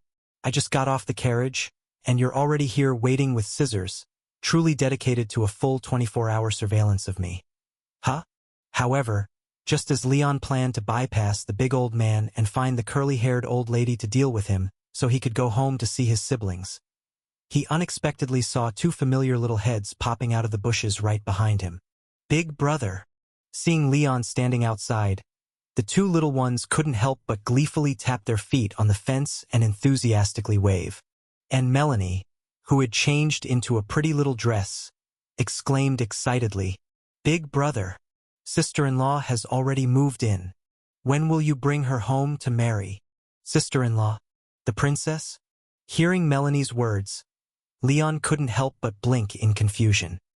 Strange. How did they know about this? And also, when did the princess move in? Last I left, she was still at the Purification Bureau. Melanie. Just as Leon was racking his brains, a somewhat annoyed shout came from the direction of the Happiness Apartment lobby. Quickly sprinting out from the main entrance, and grabbing the troublemaking little sister Melanie by the back of her collar just before she could escape, Anna put her hand on her hip and tugged on her ear angrily, saying, "Don't talk nonsense. Miss Amy just moved next door and came by to visit the neighbors. How did she become your sister-in-law?" Amy? Hearing Anna's scolding, Leon thought for a moment and remembered. So it was the eldest daughter from Charles Department Store. Back when he didn't know she was the owner's daughter, he'd recommended she move to Happiness Apartment. But later on, she was kidnapped by the Marston family and the moving arrangement fell through. After he rescued her from Rose Manor, he thought she might not consider moving again. Yet there she was after all. Anna, scorned by the stern looks of the grumpy old man, Leon, stricken with benevolent brother syndrome, couldn't help but plead for the little Melanie, who was yelping from having her ear tugged. She's still young. She probably doesn't understand the meaning of those words. Just a gentle lesson to let her know she can't speak carelessly is enough. There's no need to go overboard. Oh, look, her ear is already red. Yes, Sister Anna, let go. Melanie doesn't understand anything. Seeing Leon speak up, William also nodded his little head in earnest and chimed in. She just told me that after Big Brother and Sister Amy get married, she'll take me along to rummage through the nearby garbage bins to see if they can find their niece or nephew first. She doesn't even know where babies come from. It was probably just a random thing she said. That makes sense. Compared to Leon's fruitless persuasion, William's assistance was quite effective. Anna's already not-so-intense anger was instantly quenched, and she unconsciously released Melanie's ear. "This time let's just forget it." After rubbing Melanie's slightly reddened ear and watching her little sister hang her head dispiritedly, Anna squatted down, softly patting her back as she kindly explained, "It's not that your sister wants to control everything about you, but your sister Amy isn't even married yet. If these words are heard by some people who like to gossip, it might cause trouble for her. So you can't speak carelessly, understand?" "Oh." Melanie complied reluctantly, saying, "But Sister Amy really fits well. Why can't she marry in this?" Hearing Melanie's question, Anna couldn't help but glance at Leon, then began to coax. "Whether she marries in is Miss Amy's business. These kinds of things still depend on your sister Amy's thoughts." "Then I'll go ask her now. See if she's willing to marry in." "Oh, you stop right there." Once more grabbing Melanie by the back of her collar, stopping her from eagerly proposing. Anna, faintly sensing something off, couldn't help but furrow her eyebrows and question, "What's wrong with you today? Why are you so dead set on having Miss Amy as your sister-in-law?" Probably because Sister Amy is very generous." Acting like a little adult, William put his hands behind his back and, taking advantage of his understanding of his twin sister's thought process, seriously deduced, "The chubby-breasted sister who left our home this morning, while also very pretty, only bought each of us one piece of candy as a gift, whereas Sister Amy gave Melanie a new dress on her first visit. I guess she thinks since Big Brother has to marry someone anyway, instead of marrying that chubby-breasted sister, why not marry the more generous Sister Amy? That way she could get more gifts too." I'm not thinking like that at all." Hearing Sister Anna's breathing grow heavy, Melanie, realizing she was in big trouble, quickly struggled to defend herself. "He's talking nonsense. I just have a better relationship with Sister Amy. It has nothing to do with the gifts. She's lying." As Leon and Anna cast inquisitive looks towards him, William, feeling no psychological burden, sold out his sister and directly confessed, "Just now while we were digging for worms, she told me that Big Brother seemed to prefer looking at those chubby-breasted sisters.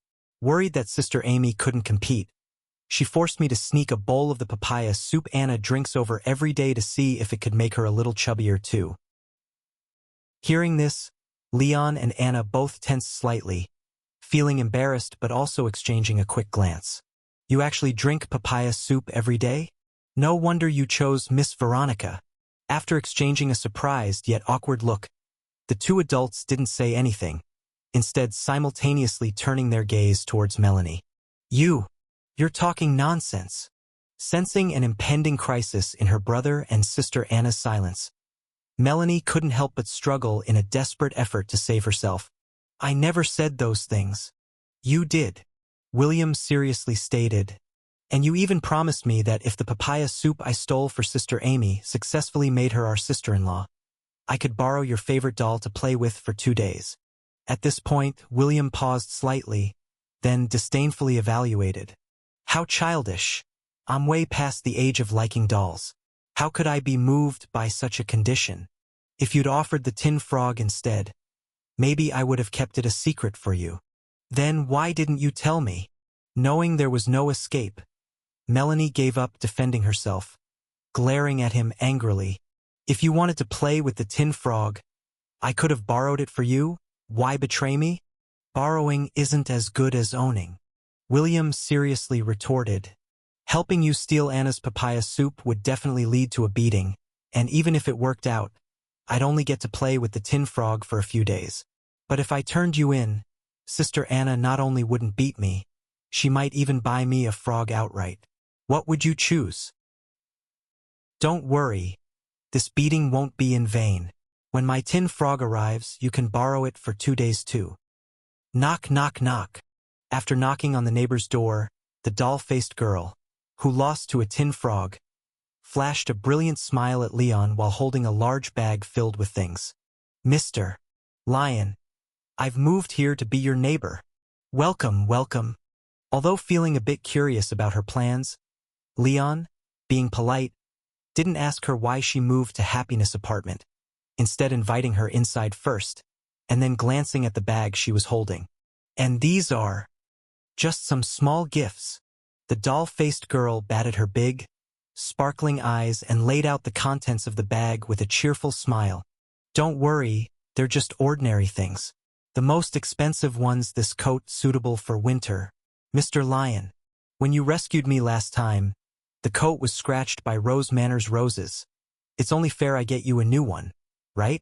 As for the rest, this is a perfume for Sister Anna. It's a scent I made myself. So apart from the materials, it didn't cost much.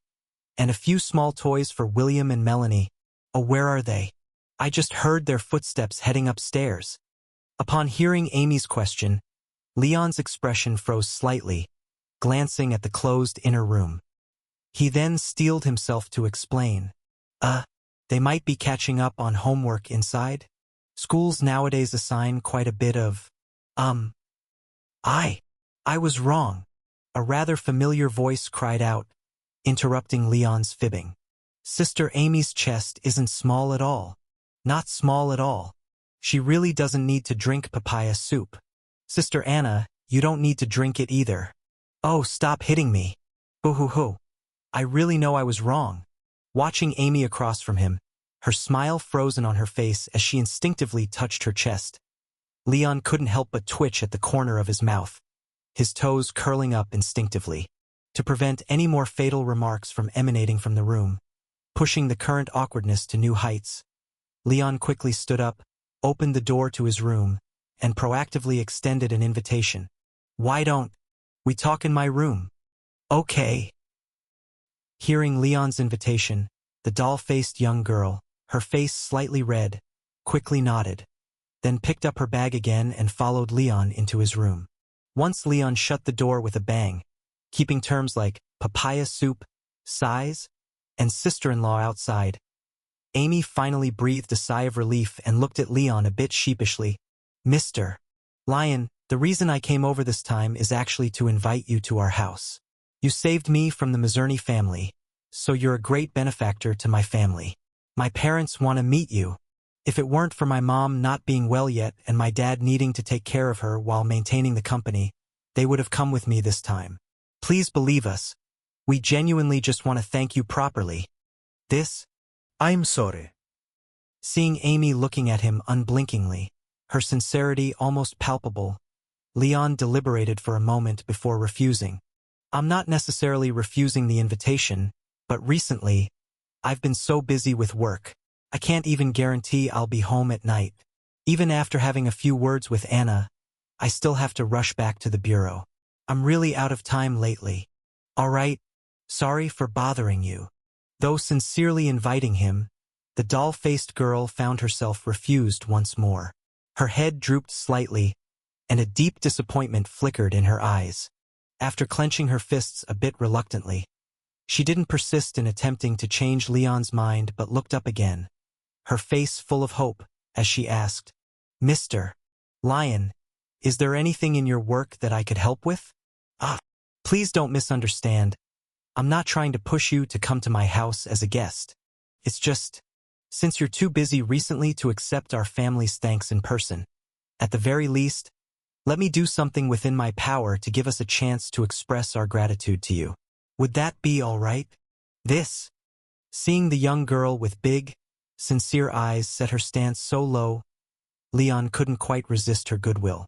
After hesitating, he spoke. Recently, our bureau has been keeping an eye on the rebels, but their trails have been incredibly hard to track. Even the secret investigation bureau within the police department has no leads. If your family has any means, could you help by paying attention to them? But remember not to do anything else. Just keep an eye out. Those rebels have some things you can't contend with. Rebels? After hearing Leon's words, Amy blinked, seemingly recalling something. After a slight hesitation, she said softly, when it comes to rebels, our family's department store used to have some connections with them. If you want to find them, Mr. Lion, maybe we could really be of help. An unexpected gain? Raising an eyebrow in surprise, Leon, who was originally planning to send her off soon, took a deep breath, then invited her to sit on the room's only bed. Sitting on a small stool across from her, he asked earnestly, "Miss Amy, could you explain a bit more detailedly?" "Ah, okay." Looking at Leon sitting opposite with a serious expression and bright, focused eyes watching her intently, the doll-faced young girl suddenly felt a bit nervous, unsure of where to place her hands and feet. Mr. Lyon, truly a capable and reliable man. Watching the steady composure and focused gaze of Leon before her, even though his clothes were rather cheap, Amy couldn't help but admire his extraordinary aura. She slightly bit her lower lip, then began to speak. "Mr. Lyon, our family owns the largest department store in the capital city. You probably know that." "Yes, and with the lowest prices." "That's right, and aside from being the largest, offering the lowest prices, and having the most stores, our department store also has the most comprehensive range of goods. My dad, as vice chairman of the Chamber of Commerce, has good connections with the lower house and several departments, securing nearly all categories of sales licenses. Before guns were completely banned in the capital city, he even sold some small firearms with significantly reduced range in limited quantities." After briefly explaining the characteristics of Charles Department Store, the doll-faced girl tried her best to recall. Just before the full implementation of the gun ban edict in the capital city, someone, taking advantage of our department store's merchandise not yet being removed, purchased nearly 100 civilian nail guns from a dozen of our stores in batches. My dad feared these people might cause trouble with these weapons, impacting Charles Department Store, so he dug a little further, and he was shocked to find that besides these firearms, those suspicious people had been doing business with our family for many years. Many years of business? Leon frowned and asked, "Are these people the rebels? Do you mean they've bought a lot of nail guns from your Charles Department Store?" "Not many nail guns, actually." Amy shook her head in response. "My dad is very cautious. Even though the profit from selling firearms was decent, he never stocked them in large quantities, only keeping a few counters in stores with very stable conditions. What these people really bought in large quantities were various ordinary supplies like seasonal clothing, oil, salt, sugar, alcohol, blankets, food, and utensils. And it's not just a one-time purchase, but a long-term, continuous, and covert buying habit, twice a year for clothing, once every 1 to 2 months for oils, salts, etc., and large batches of fresh ingredients weekly."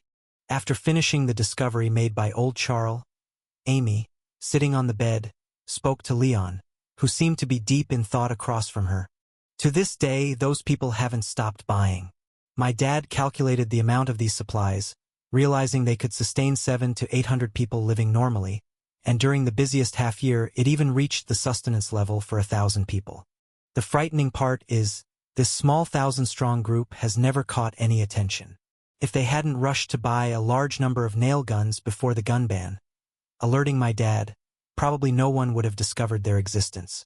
And after noticing the anomaly, although my dad didn't make deep contact with them due to being cautious, after comparing the news about rebel activities and the changes in their supply consumption, he still hypothesized about the identity of this group.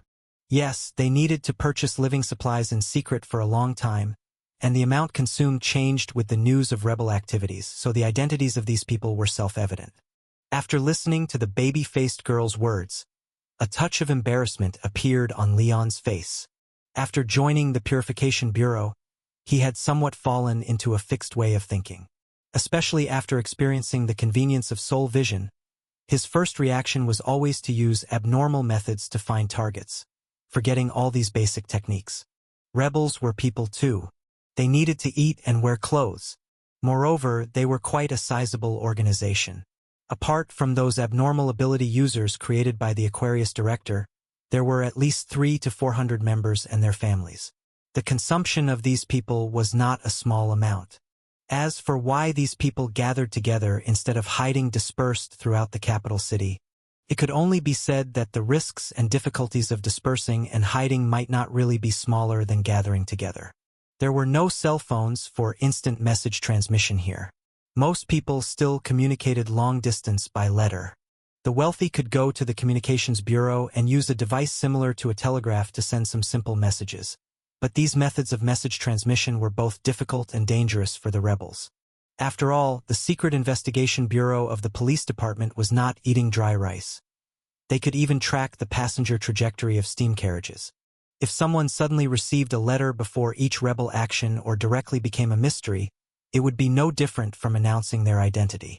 Relying on code words or something to complete attacks was even more difficult. If one was caught, all the codes would need replacing, and in situations where opportunities were fleeting, it was almost impossible to ensure the action contents were communicated properly. For those precise attacks, sometimes lasting 7 or 8 minutes, other times only 30 to 50 seconds, and withdrawn timely before the police department arrived, communication methods as primitive as codes simply couldn't support it. At least with the average level of the rebels, it was impossible, so there had to be places akin to gathering points. Thank you. Your information really helped a lot. After figuring out how to find the rebels' gathering point and tracking down those anomalous object holders, the overjoyed Leon first expressed his gratitude, then seriously instructed, "Miss Amy, those people have very dangerous items in their hands. It's better if your family doesn't get involved in the following matters. Just tell me the stores where they habitually buy supplies." "Okay. I'll write down those stores right away." Hearing that she indeed helped with Leon's work, the baby-faced girl was also very happy. However, after searching her pockets and finding she didn't bring a pen and paper, she looked up at Leon again. "I have a pen and paper here." Comprehending in one glance what she was looking for, Leon originally intended to hand over the small notebook from his pocket, but after considering the contents recorded above, he hesitated a bit and instead only took out a homemade graphite pencil, then pointed to the bedhead. "Move my pillow, then flip up the bedrest with the storage secret compartment. Inside should be some scratch paper Melanie used." "Ah, okay. I'll take a look." Curiously glancing at the oddly shaped graphite pencil in Leon's hand, the baby-faced girl, following Leon's instructions, moved his pillow, preparing to flip up the bedrest with the storage secret compartment. However, this was seeing a rather boldly styled and unusually mature women's intimate garment lying beneath Leon's pillow. The two in the room both widened their eyes in unison. Don't even mention the possibility of it being Anna's. Putting aside that this purple-black lace corset didn't match Anna's temperament at all, just those two huge openings left for the southern hemisphere were absolutely not the scale that Anna could handle.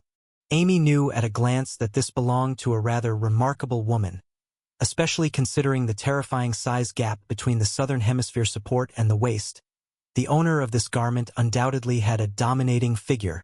No wonder I heard something about papaya and size as soon as I came in. No wonder.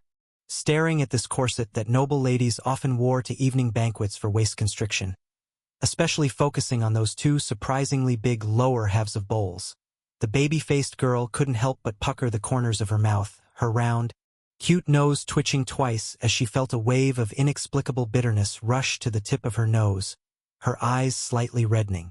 You. If I said I don't know where this thing came from, would you believe me?"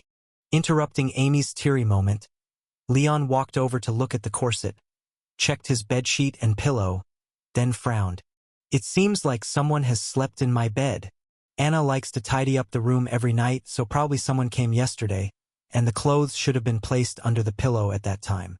I didn't come home yesterday as I slept at the bureau. Never mind, I'll just directly ask her." To avoid being considered a pervert collecting women's intimate garments, Leon seriously explained a few sentences, and seeing the baby-faced girl's expression still unusually strange, he simply opened the door and shouted in the direction of the interior, "Anna, did anyone come to the house yesterday?" Hearing Leon's shout, Melanie's loud crying from the interior paused slightly. Shortly after, Anna, looking quite well after exercise, opened the door, glanced toward Leon, and then nodded with a somewhat complicated expression. "Yes, Miss Veronica came by. We talked for a long time, right until the last carriage stopped running.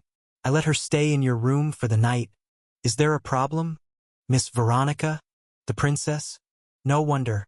Recalling the situation of that princess and then looking back at the corset on the bed, Leon, realization dawning on him, replied, There isn't any big problem. It's just that one of her clothes was left in my room. Clothes left behind? Hearing Leon's words, Anna blinked in confusion. What Veronica was wearing when she came was the same as when she left. How could it? Realizing in a flash, she hurried over, looked at the bed in Leon's room, and then her pupils shrank sharply, presumably also shocked by the size of this garment. Anna, Miss Veronica will be staying at the bureau for a while. Please gather her things and pack them in a bag. I'll take them to her when I return to the bureau later. Okay. While Anna went back inside to find a bag, Leon turned around and explained to the skeptical Amy. Miss Veronica is the one attacked by rebels this time. She came to our bureau for help this morning, and we are pursuing the rebels because of her. Can you help write down the locations of those stores now? Taking out his small notebook, tearing off a page to pass over, and then looking at the sturdy old man climbing up the 6th floor little by little outside the window. Despite being tied up with yarn, Leon couldn't help but urge urgently. If you can, it's best to write faster. It seems like I don't have much time left. Brother. After coming out with a clean little cloth bag, Anna found that the doll-faced girl was gone, leaving only Leon standing by the door. She couldn't help but curiously ask, "Where's Miss Amy? I don't have much time to stay at home, and there are still some things I need to ask you, so I asked her to head home first." Leon glanced out the window and saw that the sturdy old man was almost climbing in. So he decided to keep it short and grabbed his sister's shoulders with a serious expression, saying, "Anna, you need to tell me. When did things start between you and Sister Veronica?" "Huh?" Seeing Leon's somewhat bewildered expression, Anna, who had prematurely asked the question, lightly bit her lip and then softly complained, "Just, how did you meet her? And how did you decide to get married? Why didn't you tell me anything?" Can I say that I'm still confused about it myself? After hesitating for a moment, Leon explained, "Anna, you should know that in this world, there are many things that don't belong to the normal range, like your photograph with all sorts of incredible abilities. And Miss Veronica was influenced by something similar, causing everyone in the kingdom to lose their memory of her, you and me included." "What? Everyone forgot about her?" Upon hearing about the photograph, Anna couldn't help but feel a tightness in her chest, instinctively clutching the hem of her dress. But after hearing about the princess's ordeal, she exclaimed in shock and sympathy, "Then, hasn't she lost everything? Not only her identity but even her friends, family, lover, all gone?" "Yes." Receiving the affirmative answer from Leon, Anna immediately fell into silence. In such a situation of suddenly losing everything, if it were her, she would probably break down completely. Yet Sister Veronica hadn't shown any signs of pain, and even yesterday, she could still chat and laugh with her, except for the slightly heavy circles under her eyes, indicating she hadn't slept well at night. On the surface, there wasn't any abnormality. It was truly, she's so strong. Yes, she really was a very strong person. Understanding what his sister was marveling at, Leon, who had seen the princess's soul, nodded in agreement. In the soul vision of the black goat, everyone's soul had its own base color. This didn't refer to actual colors like red, orange, yellow, or green, but more of an essence. Anna's base color was longing and warmth. The policewoman Isha's base color was compassion and responsibility, while Princess Veronica's base color was an unparalleled extreme resilience, with a belief so firm it was almost terrifying, as if she was born not knowing what despair was. Moreover, this belief wasn't the type that held confidence in certain success, but rather that even if knowing the odds were slim, she would still continue forward without hesitation, walking until her legs were worn down, with no end except death. Well, in a way, her brother's soul felt like that too. The two royal family members he had interacted with had souls with remarkable hardness. However, if Princess Veronica's base color was belief, then her brother's could only be described as pride. Even after being beaten by both him and Senior Emma, losing several teeth, that guy still looked down on him from the heart. Maybe it was just a royal family trait. Shaking his head slightly, Leon stopped thinking about the odd soul of Prince Freckles. He glanced at the sturdy old man's progress climbing the window, then turned to his sister, who had an expression of admiration and a hint of envy, and asked seriously, "Anna, can you tell me what you thought when you met Miss Veronica yesterday?" "Huh? What was I thinking?" Momentarily stunned by Leon's question, Anna hesitated for a bit before answering. "Just very envious of her? Just envious? And a little wanting to be like her." Glancing subconsciously at the papaya placed in the kitchen, Anna spoke softly with a touch of admiration. "My health isn't good, but Sister Veronica is very healthy, very energetic. I am somewhat too skinny, while her physique is particularly good. And her character too. In stark contrast to my not-so-talkative nature, she was very talkative, cheerful, with a charm that makes people subconsciously trust her. Much like the personality of the mother in my memory." After reminiscing about past events, Anna's eyes filled with warmth as she said, "Actually, since childhood, I've wanted to be like her and Mother, but I just couldn't." So, Princess Veronica was Anna's ideal type, and the envy and desire to be like her that Anna developed after interacting with her led warm home to be repaired, transforming into a what if that could replace someone else? It seemed reasonable enough, but the extent seemed somewhat off. To allow the ability of an anomalous object to change, this "I'd be better off if I were her" notion must have been quite strong. Would Anna have had such a strong thought if it were just pure envy? Frowning and pondering for a moment, and worried that returning the photograph to Anna might really cause her to replace the princess, Leon didn't take out the photograph. Instead, he grabbed Anna's shoulders, his expression serious, and said, "Is that all? Really, nothing more? Think carefully. Is there anything else?" As for the other things, the frail girl bit her lower lip upon hearing this, and a vision of a crying man's face flashed through her mind. She then glanced at Leon with a complex expression. If I obtained a family photo, and that man got hold of it, he would restore everything. You, William, and Melanie would regain your original lives, and I would no longer be part of your family. Asterisk, if that happened, I would become alone again, and your only family would be Sister Veronica. I truly envy her. Asterisk. Asterisk, but it was because I used that photo 6 years ago that I took away your original lives, separated you from your true family. Do I have the right to stop that man and prevent him from putting everything back on its original course?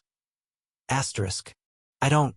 After her lips moved slightly, Anna shook her head with a somewhat gloomy expression, murmuring in reply, "I don't." "You do. Anna, you are definitely hiding something from me." Even without using soul vision, Leon could see the hesitation in his sister's heart. If it were something else, it might not matter. Everyone has their secrets. But the matter Anna didn't want to talk about was likely related to the anomalous object created by the Aquarius director, and that allowed no ambiguity. "Though I don't know why you're hiding it from me. It's related to that photo, isn't it?" After utilizing the power of the Holy Spirit pendant to toss out the robust old man who had already crept inside, Leon grabbed his sister's shoulders and looked into her eyes seriously. "Anna, listen to me. Whether you are trying to avoid past mistakes or think that keeping it from me might be better, or whatever other reason, never do that." Paused for a moment, looking at his sister who hadn't denied anything. Leon continued to emphasize while pondering, "I am your brother. If you've made a mistake, just tell me directly. I will do whatever I can to help you make amends. If you think it's for my own good, then there's even less reason to keep it from me. My matters are for me to decide. You can try to persuade me, but you're not allowed to make choices for me. I just don't say anything else. Right now, you can only choose to tell me or continue to keep it from me." After secretly touching the black goat's horn and checking Anna's soul condition, Leon's expression softened a bit, and he gently said, "Just like I mentioned just now, the choice is up to you. I can't make it for you, but I still hope you can tell me what's going on. Anna, you have to be prepared. If you keep it from me, I will definitely be very angry, extremely angry. But rest assured, because I'm your brother, no matter how angry I get, I will eventually forgive you. Now it's time to make your choice. Even though the choice was hers, if she still chose to hide it from me after all this, then I'd go find the director and figure out a way to borrow a mind-reading anomalous object. Unaware of Leon's underhanded plan, Anna felt her eyes well up. Even at this moment, seeing Leon still chose to trust her and return the choice to her, she choked up a little and said softly, I choose to tell you. I'll tell you everything. What? The Aquarius director has already been to the capital city? And even been to your house? After hearing the selectively relayed information from Leon, even the always composed red-haired director was startled by this news. Yes, and it was very recent, just the night before the investigators came to the office. After explaining Anna's ordeal and her conversation with the Aquarius director, Leon bit his lips fearfully and said, Director, this person is terrifyingly dangerous and is likely planning something extremely risky. Can't we move up the internal inquiry? We can't. The red-haired director shook his head helplessly. The year-end review in 6 days is the fastest we could arrange. There's genuinely no way to advance it any further. If you're worried about your family's safety, you could have your brother and sisters temporarily stay at the office these few days to keep them safe, and I can protect them until the year-end review is over. That's what I intended. Thank you, Director. Sincerely thanking the red-haired director and feeling a bit of pressure finally lifting off his shoulders, Leon let out a long sigh, then handed over the photo. Director, though I don't know why the Aquarius wants it, whatever he's planning is something we should stop. This should stay with you because I'm afraid I can't keep it safe. The photo that can replace an identity, right? After looking at the image of Princess Veronica in the photo, the red-haired director pondered for a moment but didn't take the photo. Instead, he took out a dirty little mirror from a drawer and waved it over the photo. Seeing the photo flash and then directly turn into two, Leon couldn't help but widen his eyes in surprise. This is a duplicating type of anomalous object? Is the director trying to? This thing is called Duplicating Duo, one of the anomalous objects I privately own. It's also a numbered anomalous object, with a real strength ranking around 30. As for the ability, just like its name, it could duplicate anything into an identical copy, including anomalous objects. However, the ability would be slightly diminished, and only one duplicate could exist at a time. Additionally, as long as the duplicate wasn't destroyed, it would continuously drain my power. The longer it was maintained, the greater the power consumption would be, making it a troublesome anomalous object with many limitations, but the effect was still very useful, especially when fishing. After pushing one of the photos over and seeing the sudden realization in Leon's eyes as if he understood something, the red-haired director couldn't help but curl his lips into a smile and said, It seems you've already guessed it.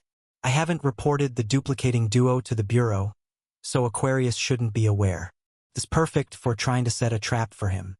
And to prevent him from having any ability to sense the location of anomalous objects and using some strange anomalous object to steal things, I used fake photos here for insurance. The real ones were placed in your small mirror. As for safety concerns, you don't need to worry. For creatures not from the mirror world, everything in the mirror was just an illusory reflection, without any physical form at all. If you didn't take it out, he absolutely wouldn't discover it. Goodness, being able to go fishing and having double insurance. The sober director sure was reliable. All right. After looking at the red-haired director with some admiration, Leon was just about to put the photos away when he saw the red-haired director take out a small box and push it over next to the real photos.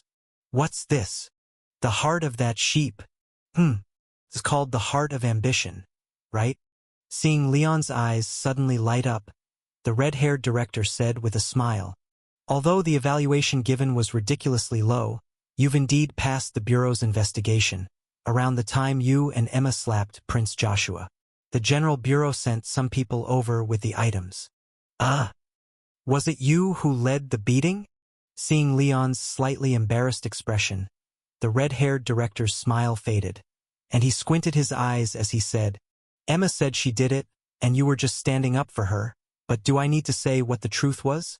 Do you know that foolish prince filed a complaint through the king, sending an extremely long complaint letter to the General Bureau? He complained that our bureau was negligent, violating the agreement between the Purification Bureau and the kingdom, ignoring the safety of royal family members, failing to capture illegal anomalous object holders effectively, beating the heir to the throne recklessly, causing the cleaning mission to affect the innocent, and almost leading to the extinction of a great noble family. He wrote over 30 points in total. Honestly, it's a good thing you hit him today. The complaint letter was sent in before the year-end review. Otherwise, with the strength of his complaint this time, we'd probably be dead last next year. After grumbling a bit, the red-haired director habitually took a wine bottle, intending to take a sip to ease his troubles. Still, after thinking about it, he put it back and instead picked up a cup of hot tea, smiling at the embarrassed Leon. Little Leon, you brought me so much trouble today. Shouldn't you take on a slightly more challenging task to make it up to me? Seeing the red-haired director's fox eyes squint, Leon instinctively felt something might be seriously wrong, but having just been caught in a tight spot, he could only nod resignedly. Okay. That's good. The red-haired director tapped on the photo on the table with her hand and said with a smile, "Once I lure Aquarius away during the audit and ensure there's no danger, how about you go undercover among the rebels with it?" Go undercover with the rebels? Are you kidding me? When Ryan heard the red-haired director's suggestion, his first reaction was that she was talking nonsense again. After all, even without bringing up his identity as the Duke of Lionheart, he was already marked by the rebels. First, there was the bandaged woman who intended to attack the Ryan family, then the doppelganger who went undercover in the Secret Investigation Bureau at the Ministry of Police, and finally, the shabby old man at the conferral ceremony whose presence sped up people's heartbeats. All in all, 3 anomalous object holders from the rebels had ended up in his hands, and the reason he asked the director for those 3 protective feathers was to safeguard his family from the rebels. This relationship, even if not a deep-seated grudge, could certainly be considered a never-ending feud. And now he was to join the rebels to infiltrate them? This was just... Maybe it's not impossible. After glancing at the if on the table, Ryan pondered for a moment and realized that this task wasn't as far-fetched as it seemed. Now that he possessed the heart of ambition, his safety was undoubtedly assured. And with the intelligence provided by Amy, as long as he could locate the rebels' gathering point, he could use the if to impersonate a rebel member directly, try to contact those holding anomalous objects, and attempt to capture them all at once.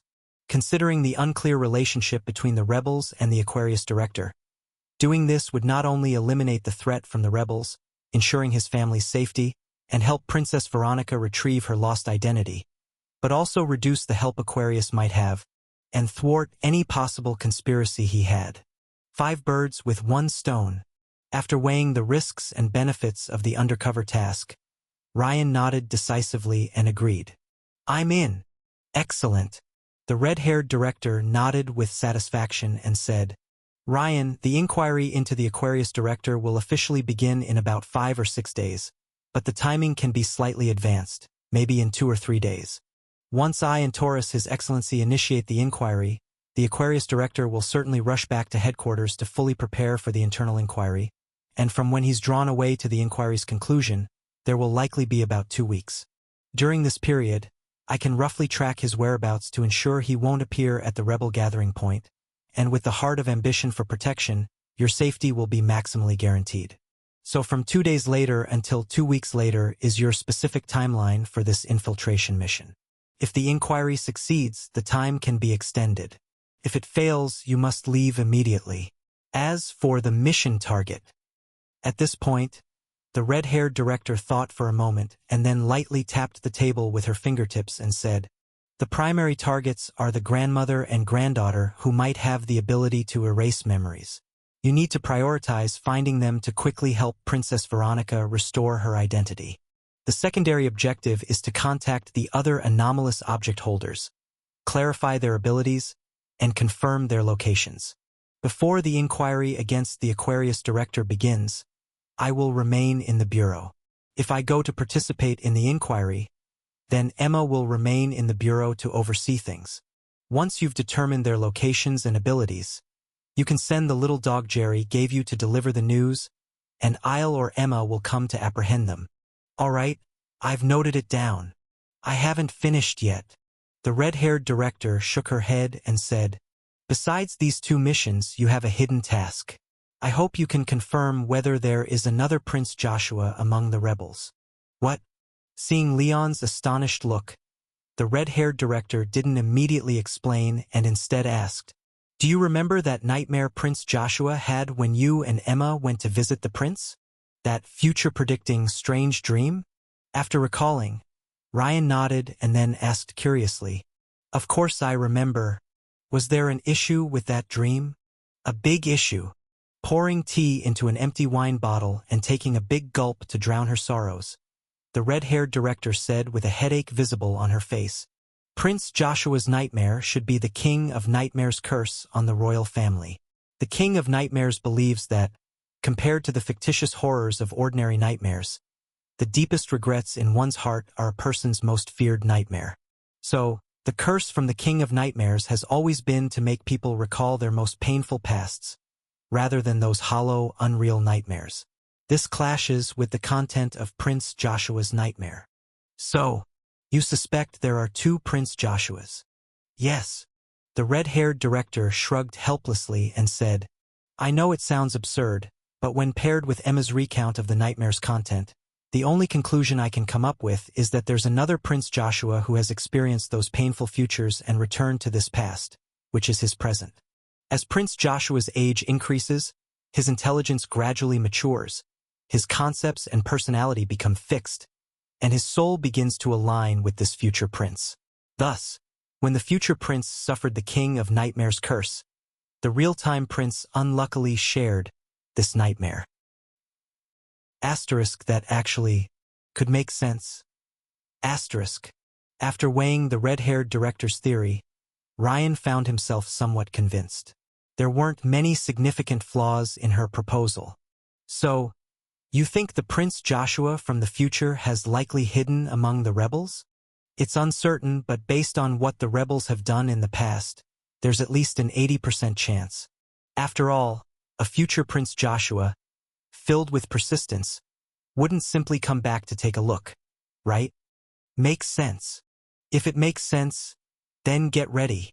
Taking out a small notebook from the drawer, writing a few lines, and then closing the notebook and handing it over, the red-haired director said seriously, take this to the Ministry of Police and find the first assistant to the Minister of Security.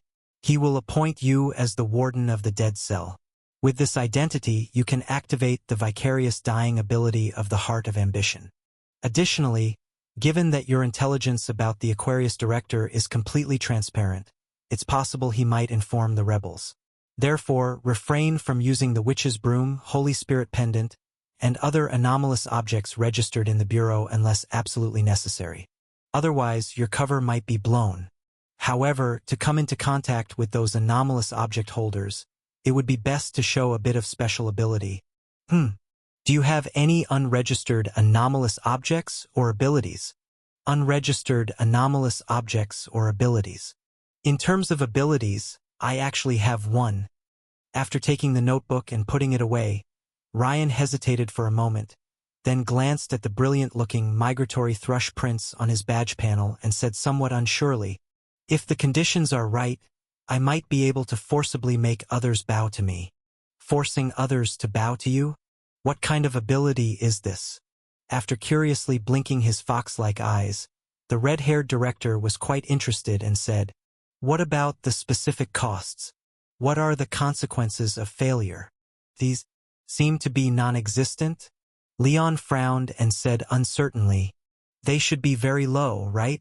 It's just that the target range is a bit narrow, only effective on people who meet certain conditions. I see. After thinking for a moment, the red-haired director directly suggested, if you're sure there's no cost, then why not try it on me? Should I try it on the director? Leon couldn't help but feel a stir in his heart upon hearing the red-haired director's suggestion. He had long been curious whether the effect of the badge could affect the high-end powers of this world, and the red-haired director, possessing extremely strong capabilities and unaffected by whether the test succeeded or failed, was undoubtedly the best test subject. Then I'll give it a try. Grabbing this good opportunity decisively, Leon immediately switched to the migratory thrush prince badge, then looked into the red-haired director's eyes and asked slowly, "Why aren't you saluting me?" "So, it's activated by language." "Ha!" As soon as Leon finished speaking, the red-haired director's body trembled slightly, then promptly stood up from her chair and gave a strong, deep bow. However, between the two was a sturdy large office desk. Bang! Oh, crap! Watching the red-haired director's forehead hit the desk with a loud thud, Leon couldn't help but gasp. He then unhesitatingly turned to run, but unfortunately, he was pulled back by the hair tied around his neck before reaching the door.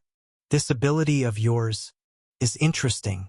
Sitting back in the chair and covering the crack on the desk with a document, the red-haired director, whose face turned a bit red, cleared her throat and said, "How should I say this? The stealth of activation is quite impressive, especially since it took effect so suddenly that even I couldn't react. Overall, it's quite good." "Yeah, sure. Don't think I'm just making excuses." Seeing Leon's real thoughts through his eyes, the red-haired director, who just lost face, clenched her fists and explained, "I was afraid that resisting too fiercely would cause you harm due to excessive cost, so I intentionally restrained my strength and even cooperated on purpose, which is why not try again this time? I'm sure I can block it." "Well, maybe we shouldn't." After hearing the red-haired director's invitation, Leon awkwardly shook his head, sensing trouble, and said, "It was just a test of intensity. Since it took effect when you weren't paying attention, it should also work on those rebels, and that's enough for the test." "Not enough, not enough." Grinding her molars hard, the red-haired director smiled and said, "Testing abilities should be as detailed as possible. How can we just do it half-heartedly?" Okay then." Under the red-haired director's generous invitation, Leon returned to his original position and suggested guiltily, Why don't we change locations? Keep a slight distance from the desk." "No need. Let's do it right here." Seeing the cold light in the director's eyes, Leon, hoping for the first time that the badge's effect wouldn't be too effective, reluctantly said, "Would you salute me?" Bang! As soon as Leon finished speaking, the migratory thrush prince on the badge panel flashed slightly, and the red-haired director stood up again, forcefully banging her head on the desk. "It's over." Looking at the director maintaining a bowing posture, her butt sticking up on the desk, especially noticing her rapidly reddening ears, Leon's mouth couldn't help but twitch. "After these two bangs, will I be given a hard time from now on?" Again. Sitting back in the chair with disbelief in her eyes, the red-haired director, who had smeared some ink from the document on her forehead, gritted her teeth and argued, "Just now I was a bit negligent. This time I'll use an anomalous object to block together, doubling the resistance. If you can't handle the cost, stop immediately and don't try to be brave." Seeing the upside-down approved printed on the red-haired director's forehead and knowing she was a bit unnerved, Leon held on to the last bit of hope and tried to refuse. "Director, I have some things to do later. How about we call it a day for the test now?" "Come? Would you bow to me?" Boom!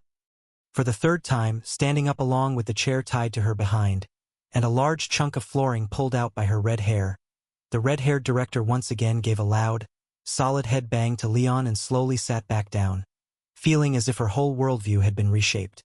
"This isn't scientific. My maximum Leon value exceeds 70. Combined with the slaughter blood hair number 013, it's not something an ordinary anomalous object could affect. Forcibly making such a combination bow, it would probably take the master of bows or the god of kowtows descending in person. Asterisk. But in this world, would there be such a boring true god? Or, asterisk, looking at the somewhat anxious Leon in front of her, The red-haired director fell silent for a moment, then weakly waved him off. Just now. I wasn't very calm.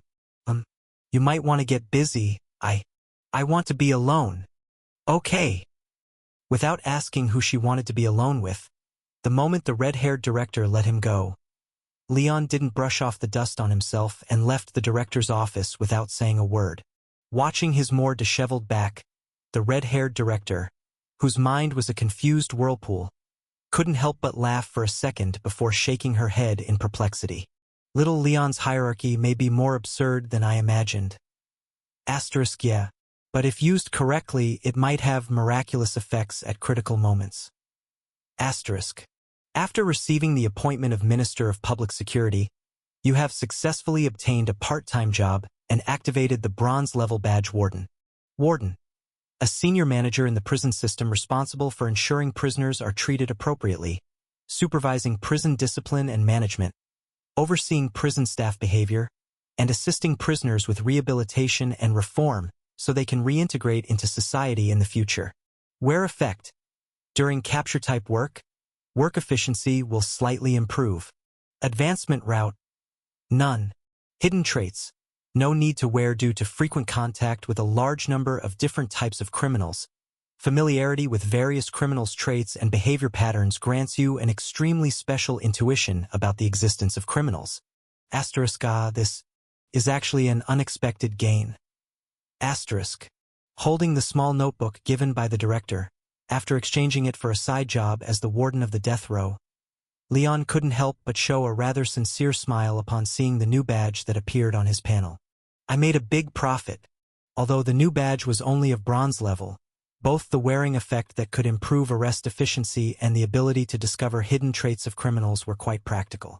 However, this also seemed to have made his badge slots a bit tight. Currently, he had a total of 6 slots, with materialism permanently taking 1, connected party, which improved work efficiency, taking another, and considering the upcoming undercover mission, elite performer, which enhanced acting skills, would also take 1. This already occupied 3 slots. The remaining slots needed to be shared by Warden, for finding criminals, Poop Scooper, which allowed him to communicate with Young Ha, I am the demon, which enhanced the effect of Sheep Head and Sheep Heart, Prince of Lutung, which enforced bows, and so on. Although they could be temporarily switched, there might inevitably be times when he couldn't switch in time. It seems that if there's a chance, I still need to acquire more anomalous objects to increase the number of badge slots just in case. Mr. Leon. After being given the appointment paper, and seeing Leon's somewhat wandering eyes, the assistant to the Minister of Public Security softly called him and then asked Wenyan, "Excuse me, are you satisfied with this outcome?" "Ah, satisfied. Very satisfied." Retracting his gaze from the badge panel, Leon smiled and shook hands with the middle-aged man in front of him, then asked, "However, besides this, I have another matter that I need your help with." Upon hearing Leon's words, the well-mannered middle-aged man smiled and then responded, "You are very kind. Before I came, the minister specifically instructed me to assist with all your requests within my capacity. So feel free to ask whatever you need." "Thank you." Receiving the affirmative answer, Leon said with some joy, "I wonder if the police department has someone who is particularly good at unarmed combat and exceptional in skills? Could you recommend someone to me? Someone good in combat?" Upon hearing this, the assistant to the Minister of Public Security was slightly stunned, then said with some confusion, "Mr. Lion, are you looking for a bodyguard?" No. Leon shook his head and said, "What I want is not a bodyguard but a teacher in combat. Oh, by the way, I don't want someone with great strength. I want someone particularly skilled in techniques who can quickly teach me some practical combat skills." In theory, with a sniper rifle that had a range of 500 meters and the Holy Spirit pendant with a maximum destructive range of close to 100 meters, Leon actually didn't need to learn close combat techniques.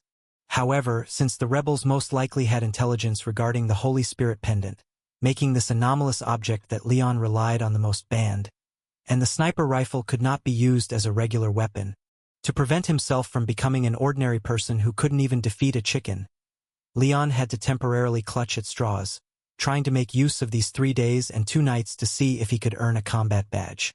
I see. After listening to Leon's overall request, the assistant to the Minister of Public Security thought for a moment, then said somewhat uncertainly, "As for our police department, because we have a restrained attitude towards firearms and are not as reliant on them as the military, there are indeed quite a few people who are good at combat in recent years. But combat is something that heavily depends on talent. Having great strength and speed generally gives an edge, so people who are purely skilled, I think there actually is one. Follow me." Leading Leon out of the office and down to the hall on the first floor of the police department headquarters. The assistant pointed to a photo posted on the hall's display board. "Mr. Lion, this is a photo from this summer's department combat contest. The 3 on the podium are the top 3, and the 3rd place is exactly who you need." 3rd place? Holy crap. Seeing the long-legged woman on the podium with bandages around her forehead, a bronze medal with a fist painted on it hanging around her neck, and a disgruntled expression, Leon couldn't help but gasp. "Isha, you know her?" Yes, and we should have a pretty good relationship, right?" "Haha, that's even better." Seeing Leon directly call out the name of the policewoman, the assistant to the Minister of Public Security became even more enthusiastic, eagerly recommending Isha. Miss Isha is not only the flower of the Secret Investigation Bureau, but also a genuine elite of our police department. In every skill, whether it's shooting, combat, driving, or investigation, she ranks at the top. Her combat skills, in particular, are consistently in the top 3. Additionally, although she only took 3rd place in the contest because there are rule restrictions, many of the attacks on vital areas like the eyes can't be used. Otherwise, the outcome might be hard to predict. Don't think that leaving your sentence incomplete means I don't understand you. She's especially good at kicking people in the nuts. Is she?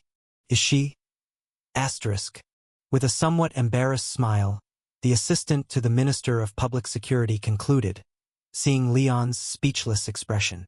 "In short, if you ask the police department who the best fighter is, I might not be sure, but if you ask who has the best combat skills, it's definitely Miss Isha. After all, given the female physique and their capacity to withstand strikes, being able to take 3rd place in a competition with many dangerous moves restricted, and without weight classes already proves just how outstanding her combat skills are." Well, in that case, it does make sense. Looking at the images of the 2 bear policemen with gold and silver medals, and considering their size difference with Isha, Leon couldn't help but nod in agreement. "I'll go find her myself then. Thank you very much for your recommendation." "You're welcome." The polite, middle-aged man smiled and said, "I just helped save you a bit of time. Since you and Miss Isha are acquainted, even if I hadn't recommended her to you, she would have eventually offered to teach you anyway." "I won't teach. Absolutely won't teach." Contrary to the prediction of a certain middle-aged man, when Leon found the policewoman at the shooting range and stated his purpose, he was met with an outright refusal. After throwing the earmuffs used for soundproofing into the storage box, the policewoman gritted her teeth and questioned the scumbag who stood her up yet still had the nerve to ask for her help. "Do you seriously have the nerve to come to me? Do you remember what you promised me before?" "What did I promise you before?" When was the last time I saw you?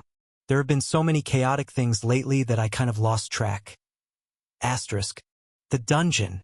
The dungeon of the Secret Investigation Bureau. Seeing Leon's somewhat puzzled look, knowing he had completely forgotten, the policewoman was nearly furious as she stamped her foot and said, "Before, I got you a chance for a one-on-one interrogation of the rebels, then found out our director was one of them, and the entire dungeon got blown up. Do you remember now?"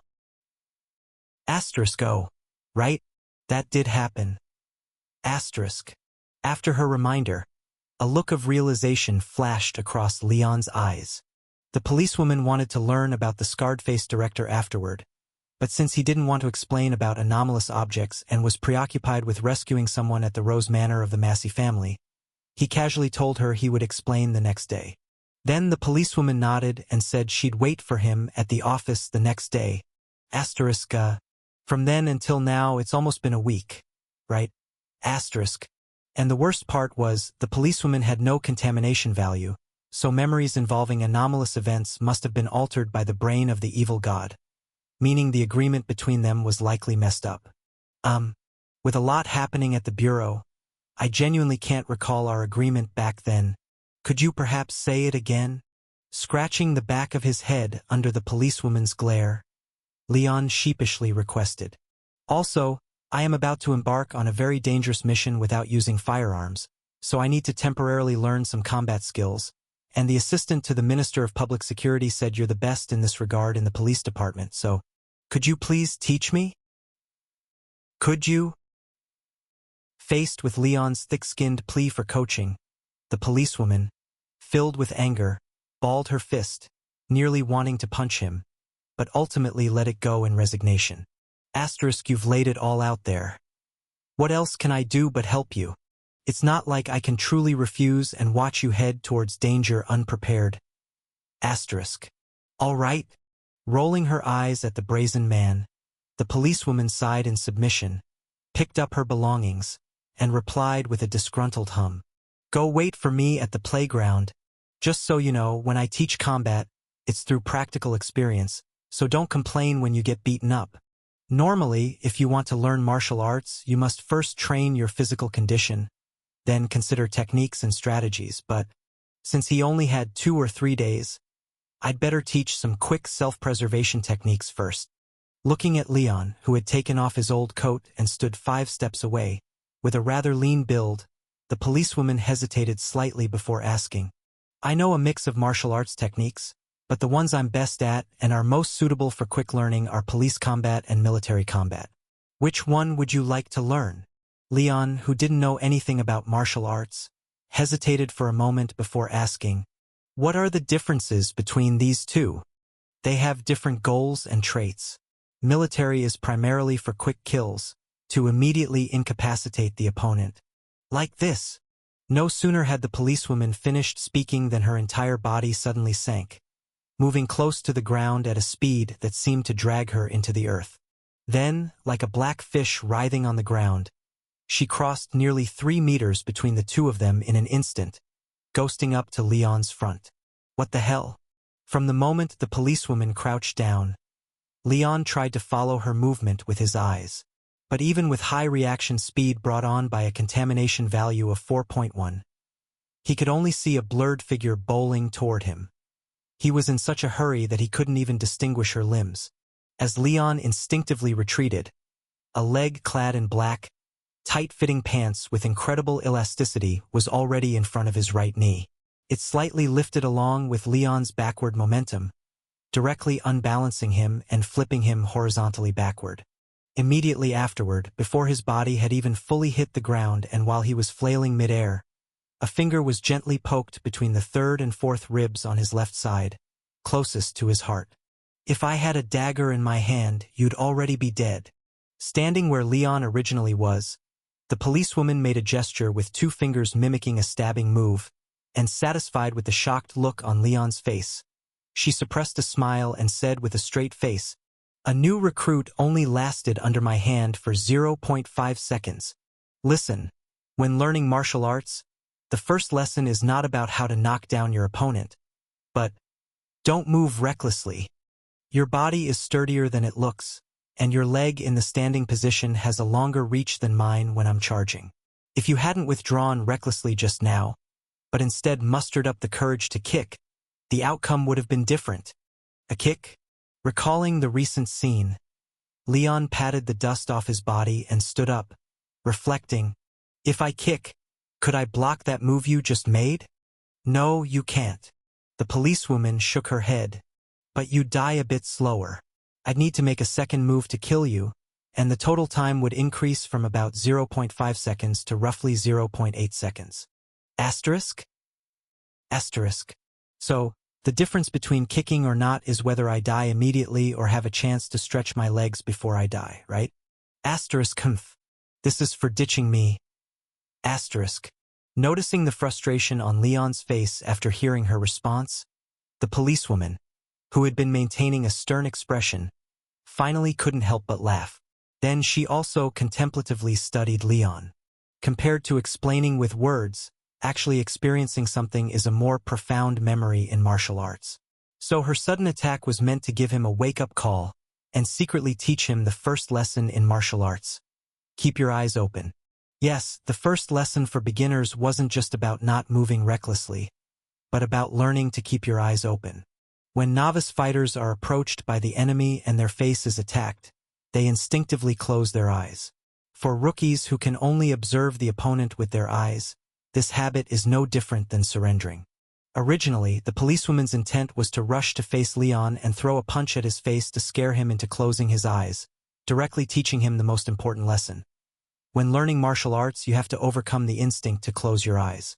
However, what surprised the policewoman was that, even though Leon's eyes couldn't follow her movements, his mind and body responded. He seemed to intuitively sense her attack target and retreated in time, moving his face out of range. So the first lesson changed from, don't close your eyes, to don't move recklessly. Long limbs, quick reactions, intuition or judgment is accurate, and physical condition seems much tougher than it looks. She slightly moved her right leg, recalling the resistance she felt against Leon's leg just now. Getting an idea of Leon's foundation, the policewoman nodded slightly, knowing how she should teach him now. You should still not learn military combat. Although it's more lethal, many small tactics are about surprise attacks and strong strikes, requiring great force and being picky about the environment.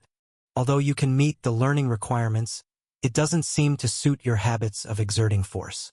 Walking over and pinching the muscles on Leon's shoulder and back, squatting down, and patting him on several spots on his thigh, the now calmed policewoman gave her honest evaluation. Leon, although you look slim, your strength is actually decent.